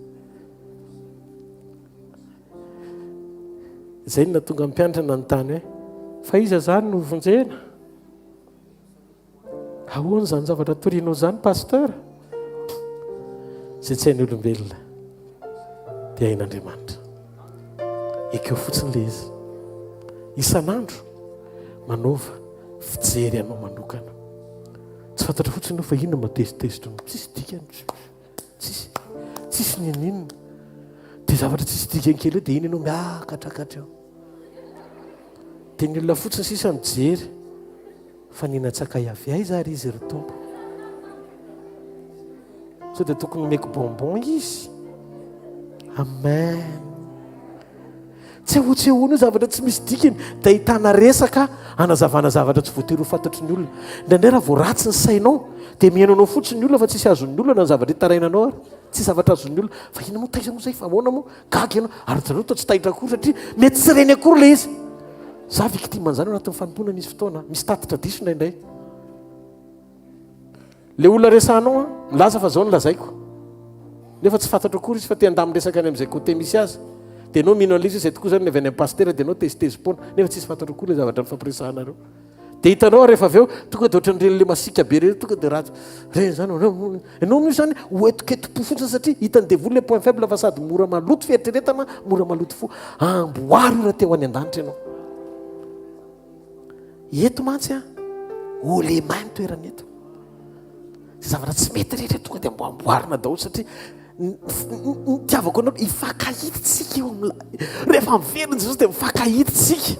Tsy avony afo ny fitiavako zany sa zavatra rehetrarehetra misy zao zany safidy ity fa tsy akahala mandrakizay zany tsy maharety akao safidiko le izy. Ny safidy rehetra sentiment tsy fihetsepo ny safidy fa fanapa-kevitra. Halleluja. Mahita fotain'Andriamanitra manokana ianao. Andriamanitra te ahita ny fiovanao fa Andriamanitra tsy maiky ny amaha ny olanao. Ny olana mivao azy rehefa asisteny ianao. Tsy petera miady ampinoana ao anaty tafiotra mahita anferikerehany miseho zany dia difotra ihany no ilaina. Fa petera eo akaikin'i Jesosy miverinao anaty lakana dia miala ho azy ny tafiotra. Mahita andro any ariva fa ireo sakasakana rehetra fitsosona mitambatra manelingelina amin'ny fandrosoanao ho ravan'Andriamanitra zany. Mahita ny fonao misokatra tena tian'Andriamanitra be mihitsiny. Hitako eto fa hitanao le zavatra tenenin'i Jesosy hoe zanako sy ny asan'ny tanako aka hoadidika ihany. Amen. Ny anjaranao mity ny olona rehetra mivavaka ho an'ny sakaiza makahalanao.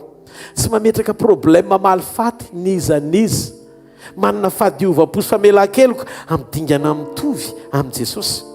Tadidio fa matoa Stefana nahazo bravo. Tena nahitan'i Jesosy sy nitsangana teo ankavanany ray. Hitany Stefana aloha ny elany eto ambonin'ny tany. Ny tena tiany Jesosy tsy hoe ny olona nanangana maty 520 na nanao fahagagana napahiratra jamba 9,000. tsy zay ny tiany Jesosy ho hita fa nampitsangana an' Jesosy eo anaty baiboly jereo ny boky ny asan'ny apôstôly. Rehefa niteny Stefanina hoe raha eo aza isainao elony ane so zavatra ataony zao. Ny akanjo Stefanina eo tongotra Saoly. Saoly mampirisika hoe vonoy, nefa le olona mampirisika hoe vonoy ny vaty efa mitefika izy efa hialainy. Mbola vita mifona ho an'ny Saoly ndray izy hoe mamelany elony teo izy Jesosy hoe mbola tsisy olombelona loatra zany teny ambonin'ny tany, feno mifepetra fa tena mivoaka le fiadanako. Tsy tsaraina amin'ny zavatra hita maso hoe maty Stefanina le izy fa victoire ra-panahy eo any amin'Andriamanitra. Hozy izy Jesosy ohatra ndray olona nijery baolina ndray tafatsangana izy nanao hoe bravo le Stefanina, ok validé la. Somary atiaka ao n'Andriamanitra. Halleluja. Toe-pola izy. Mba omeo moa izay tadiavin'Andriamanitra. Teneno akaikinao omeo izay tadiavin'Andriamanitra. Sinema ny fihetsiketsehana hoe rehefa tsy nielohavan'ny toe-poa sy toe-panaraka an'Andriamanitra. Ny alalany Jesosy ianao hoe dia ny toe-panahinao tafatoetra amin'ny sitrapony. Fa tsy ianao mahay mizara be hoe na ampiasaina be akory. Tsy titre le izy avy tsy titre le izy fa toe-pola izy. Farany dia hivavaka amin'izay tsika. Maria Magdalena nahazo fankasitrahana mihoatra noho Jodasy.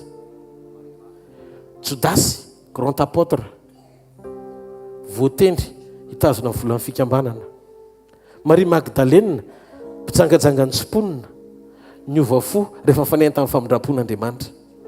Maria Magdalena tsisy nanery azy amaky tavoangy feno menaka manitra misy alabastara lafo vidy vakidy to mitondro Jesosy.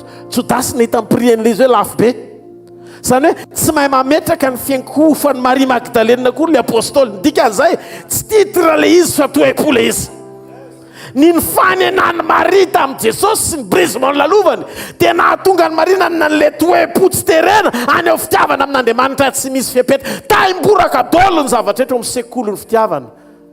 Rehefa tena tanteraka ny fitiavanao an'Andriamanitra, tsy sakana tonga ny fiakofanao, tsy ho tanteraka amin'ilay programa teny ilan'Andriamanitra azy. Akasitraka anao any Andriamanitra, amaly fitianao any Andriamanitra, iombona amin'Andriamanitra ny ianao voninandro tsika hitsangana isotra an'Andriamanitra fotsika manontolo. Raha masina tsara indrindra zay ny an-danitra. Sotranao zay amin'ny anaran'i Jesosy. Sotra ny amin'ny fitiavana feno voninahitra zay nomenao anay andro any hariva. Sotra ny amin'ny teny fiainana Tompo. Tovy miainy zany teny zany zay ao anatinay mba ho hainao an'izay mahazo azy fahasalamana ho an'ny nofinay rehetra. Makasitraka Tompo amin'ny anaran'i Jesosy Kristy avy any Nazareta. Amen. Aza mbola misy miala fa hivavaka ho anareo rehefa avy eo fanao fanaritsika ao an'Andriamanitra. Vaovao mafaly ny mpanompon'Andriamanitra Maindert Blom sy ny mpiara-miasa aminy dia hiaraka amintsika amin'ny Shoprite Analakely Super U 2e étage rapitso maraina ny rendez-vous antsika iarahantsika amin'izy anao tsika tia tanana maveo an'Andriamanitra ny amin'ny fahatongavany. Alleluia. Faly venareo. Voninahitra amin'Andriamanitra toko. Alleluia. Zay le vaovao mafaly rapitso ny fotoanantsika. Alleluia.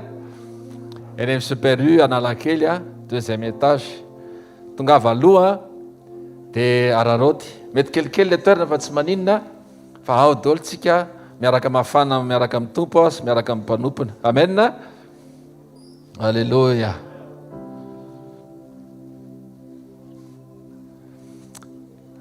Dia zay fotoanantsika rapitso tsy eto zany fa eny amin'ny Super U Analakely. Dia fotoanantsika amin'ny lasinainy tsy miova ny sekoly sekoly eny amin'ny Super U Analakely foana. Lasinainy talata larobia, lasinainy sekoly mpanasitranana, talata sekoly mpamahana olana ary ny alarobia sekoly ny tokantrano.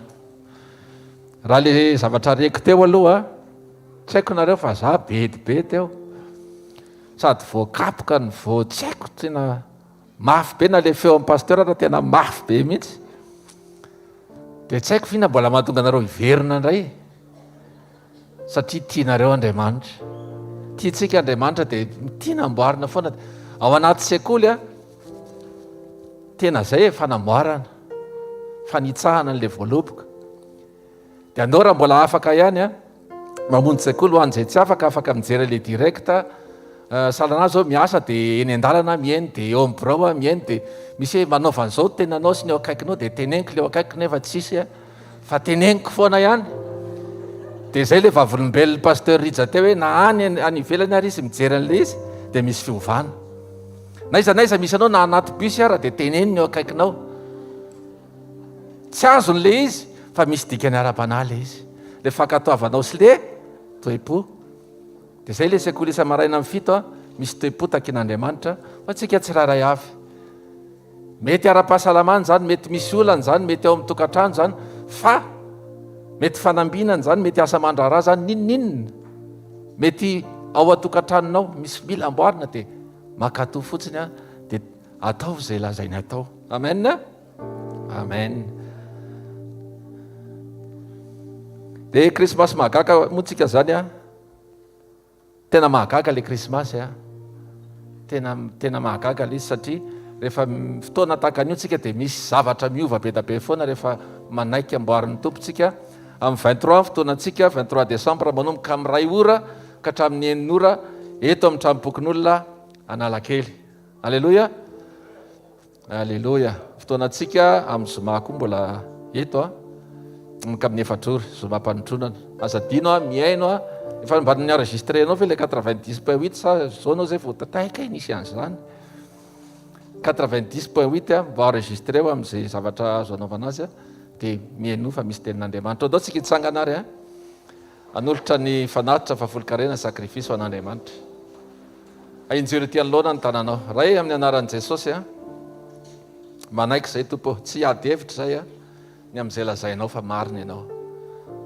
ary marina mandrakizay ianao nininona mety ataonay nininona fisainanay marina foana ianao androany tompo dia ndretso zay manolotra ny tenanay ray manontolo ataovy zay tianao atao raha eo fa vonony zay nininona mety makarary nininona tsy takatry ny saina ataovy zay tianao fa vonony zay androany zay dia manolotra ny fafolon-karena sakrifisy fanatitra sitrakao zany fa fantatray atolotray amin'ny fonay tanteraka fitiavana hoanitra kasitrany zany voninahitry ny anaranao misaotra raha eo amin'ny anaran'i Jesosy amen tehaka mafitsika voninahitr'Andriamanitra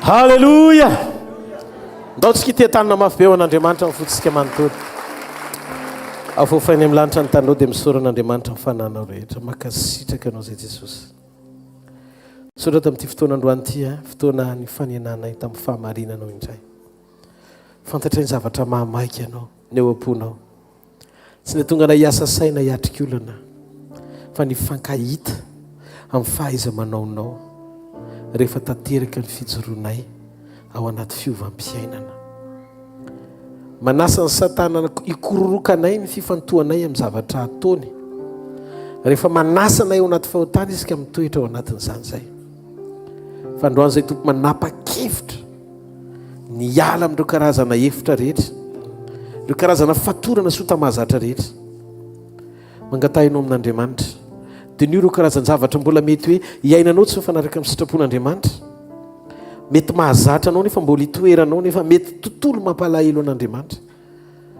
vitsoro ny fiainanao hiaisitra ao anatin'izay zavatra tsy araka ny sitrapony rehetra dia mandidy ianao andeha sy aina ao anatin'izany joro ao amin'ny sitrapony manapa-hevitra ny andeha sy aino ny teniny aza sina fanahinana kely azy na mafy be ny zavatra trenao misasaina hoe position aizany misy ianao so dia zu any anaty arona tsy tonga any amin'ny destination fa mety ezy hitoetra ao amin'ny Kristy toy ny zu ao anaty tavoangy mba ho tonga any amin'ny anjara voatendry miverenao amin'i Jesosy ianao miverenao amin'ny antom-pisina miverena amin'ny fijorona araka ny sitrapony tena tianao Jesosy meko ray minitra-tsika isaitsainina kely tenenao Andriamanitra ty tompony tenako ty momba manontolo ny fiainako sitra mahakasika hoetika eto anatrehanao ry fantatro fa ty ahy ianao teteny aminao fa tsisy fanameloanao amin'ny Kristy Jesosy fa raha isan'ny velona ianao mbola miasa ho anao ny fahasoavan'Andriamanitra ny famindrapo-andio anao ho afaka amin'ny tsy fahamarinana rehetra raha mbola io ianao eo mandre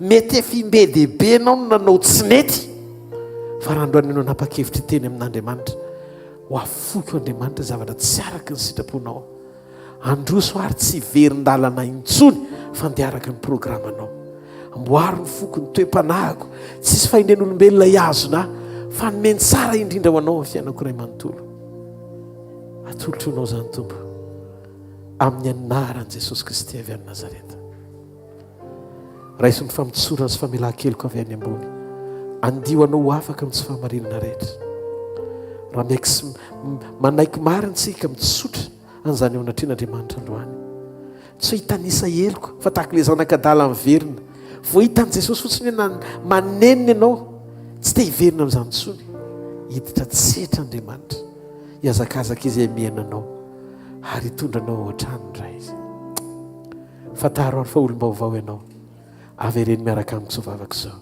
Jesosy io manantona anao androany arivo manolo tena vaovao indray aho mila anao ny fiainako mamondrafo amiko mamelany fahotako rehetra tia Jesosy ho anao soraty eo amboky ny fiainana ny anarako zanak'Andriamanitra olona voavela heloko natsangana indray nampitoerinao amin'ny Kristy mandova fiainana mandrakizay zany no anjarako ao aminy hifankahita aminy aho amin'ny fotoana hiverenany misaotra ray mitahiry aho amin'ny anaran'i Jesosy amen raiso ny fanasitrana amin'ny anaran'i Jesosy Kristy avy any Nazareta mandrenao androany andray fanasitrana eo anatren'Andriamanitra zay zavatra mitranga rehetra ka nampahory anao dia hoe soron'Andriamanitra zany manana antoka fa mifarana ny fitsapana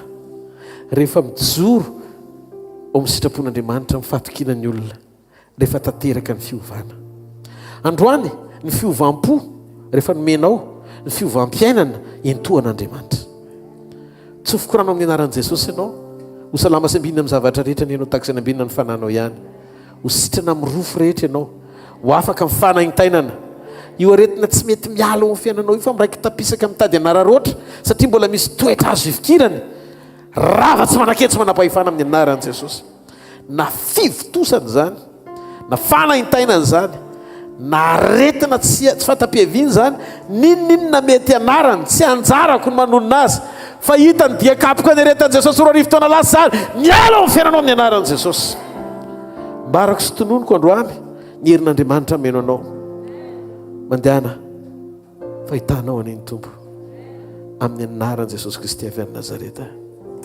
amen mangataka amin'ny mandoaritoboroma metraka ny tsodrano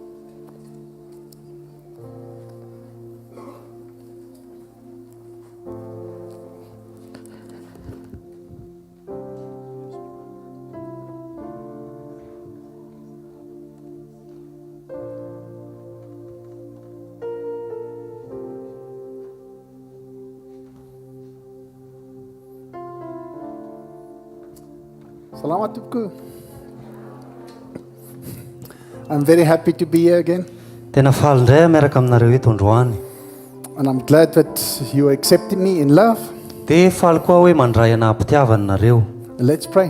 Tatsika hivavaka. Lord, we come to you Tompo manantona anao zay because you chose us. satria anao no nisafidy anay. And we want to react to that love, Dia amaly an'izany fitiavanao zany zay. to that call. Zany antsonao zany. And we want to be the person that Pastor Rudolph was teaching about today. Dia tianay no tahaka an'ilay olona zay niresahan'i Pasteur Rodolphe androany. And we want to exalt you because you are the God of gods and the King of kings. Dia anandratra anao zay satria anao ny Andriamanitra sy ny mpanjaka ny mpanjaka. And Lord, we ask you just to be with us tonight. Dia Tompo mangataka aminao zay mba hiaraka aminay ianao androany hariva. Guide us in everything. Tario zay amin'ny zavatra rehetra. We want to be obedient to what the Spirit leads us to do. Dia hakatoa zay amin'ny zavatra hitarihan'ny fanahy masina anay. Lord, anoint us and bless us, Tompo, hosory zay dia taio zay. that we can be like Pastor Rudolph was teaching about Johannes 14:12. dia tahaka an'izay nyresahan'ny pasteur Rodolphe tao amin'ny bokin'ny Jauna toko fa 14:12. That we're going to do the same things that you did, Jesus, hoe even anao greater. zay zavatra nataonao zay dia anao lavitra nanao bebe kokoa aza Even greater. na dia lehibe lavitra noho nataonao aza. We came here to receive something. Tonga eto izay handray zavatra And we come here to go away and to give it away again. dia hiala eto indray zay dia atolotra ianao indray ny zavatra rehetra. Let us be a blessing for others. Dia aoka izay ho fitahiana ho an'ny hafa. We want to serve you, and we are here, Lord, to say, yes, Lord, we are here available for you. Dia teny izay hoe tompo eto izay dia velona izay ho anao.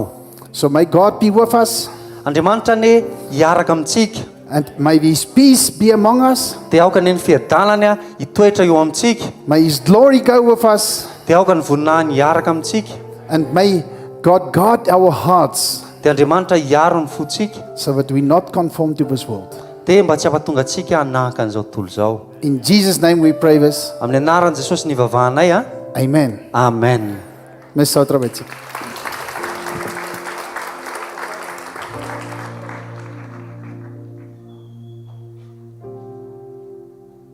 Sary antsika ny fahasoavana fa fahasoavan'Andriamanitra natoy izao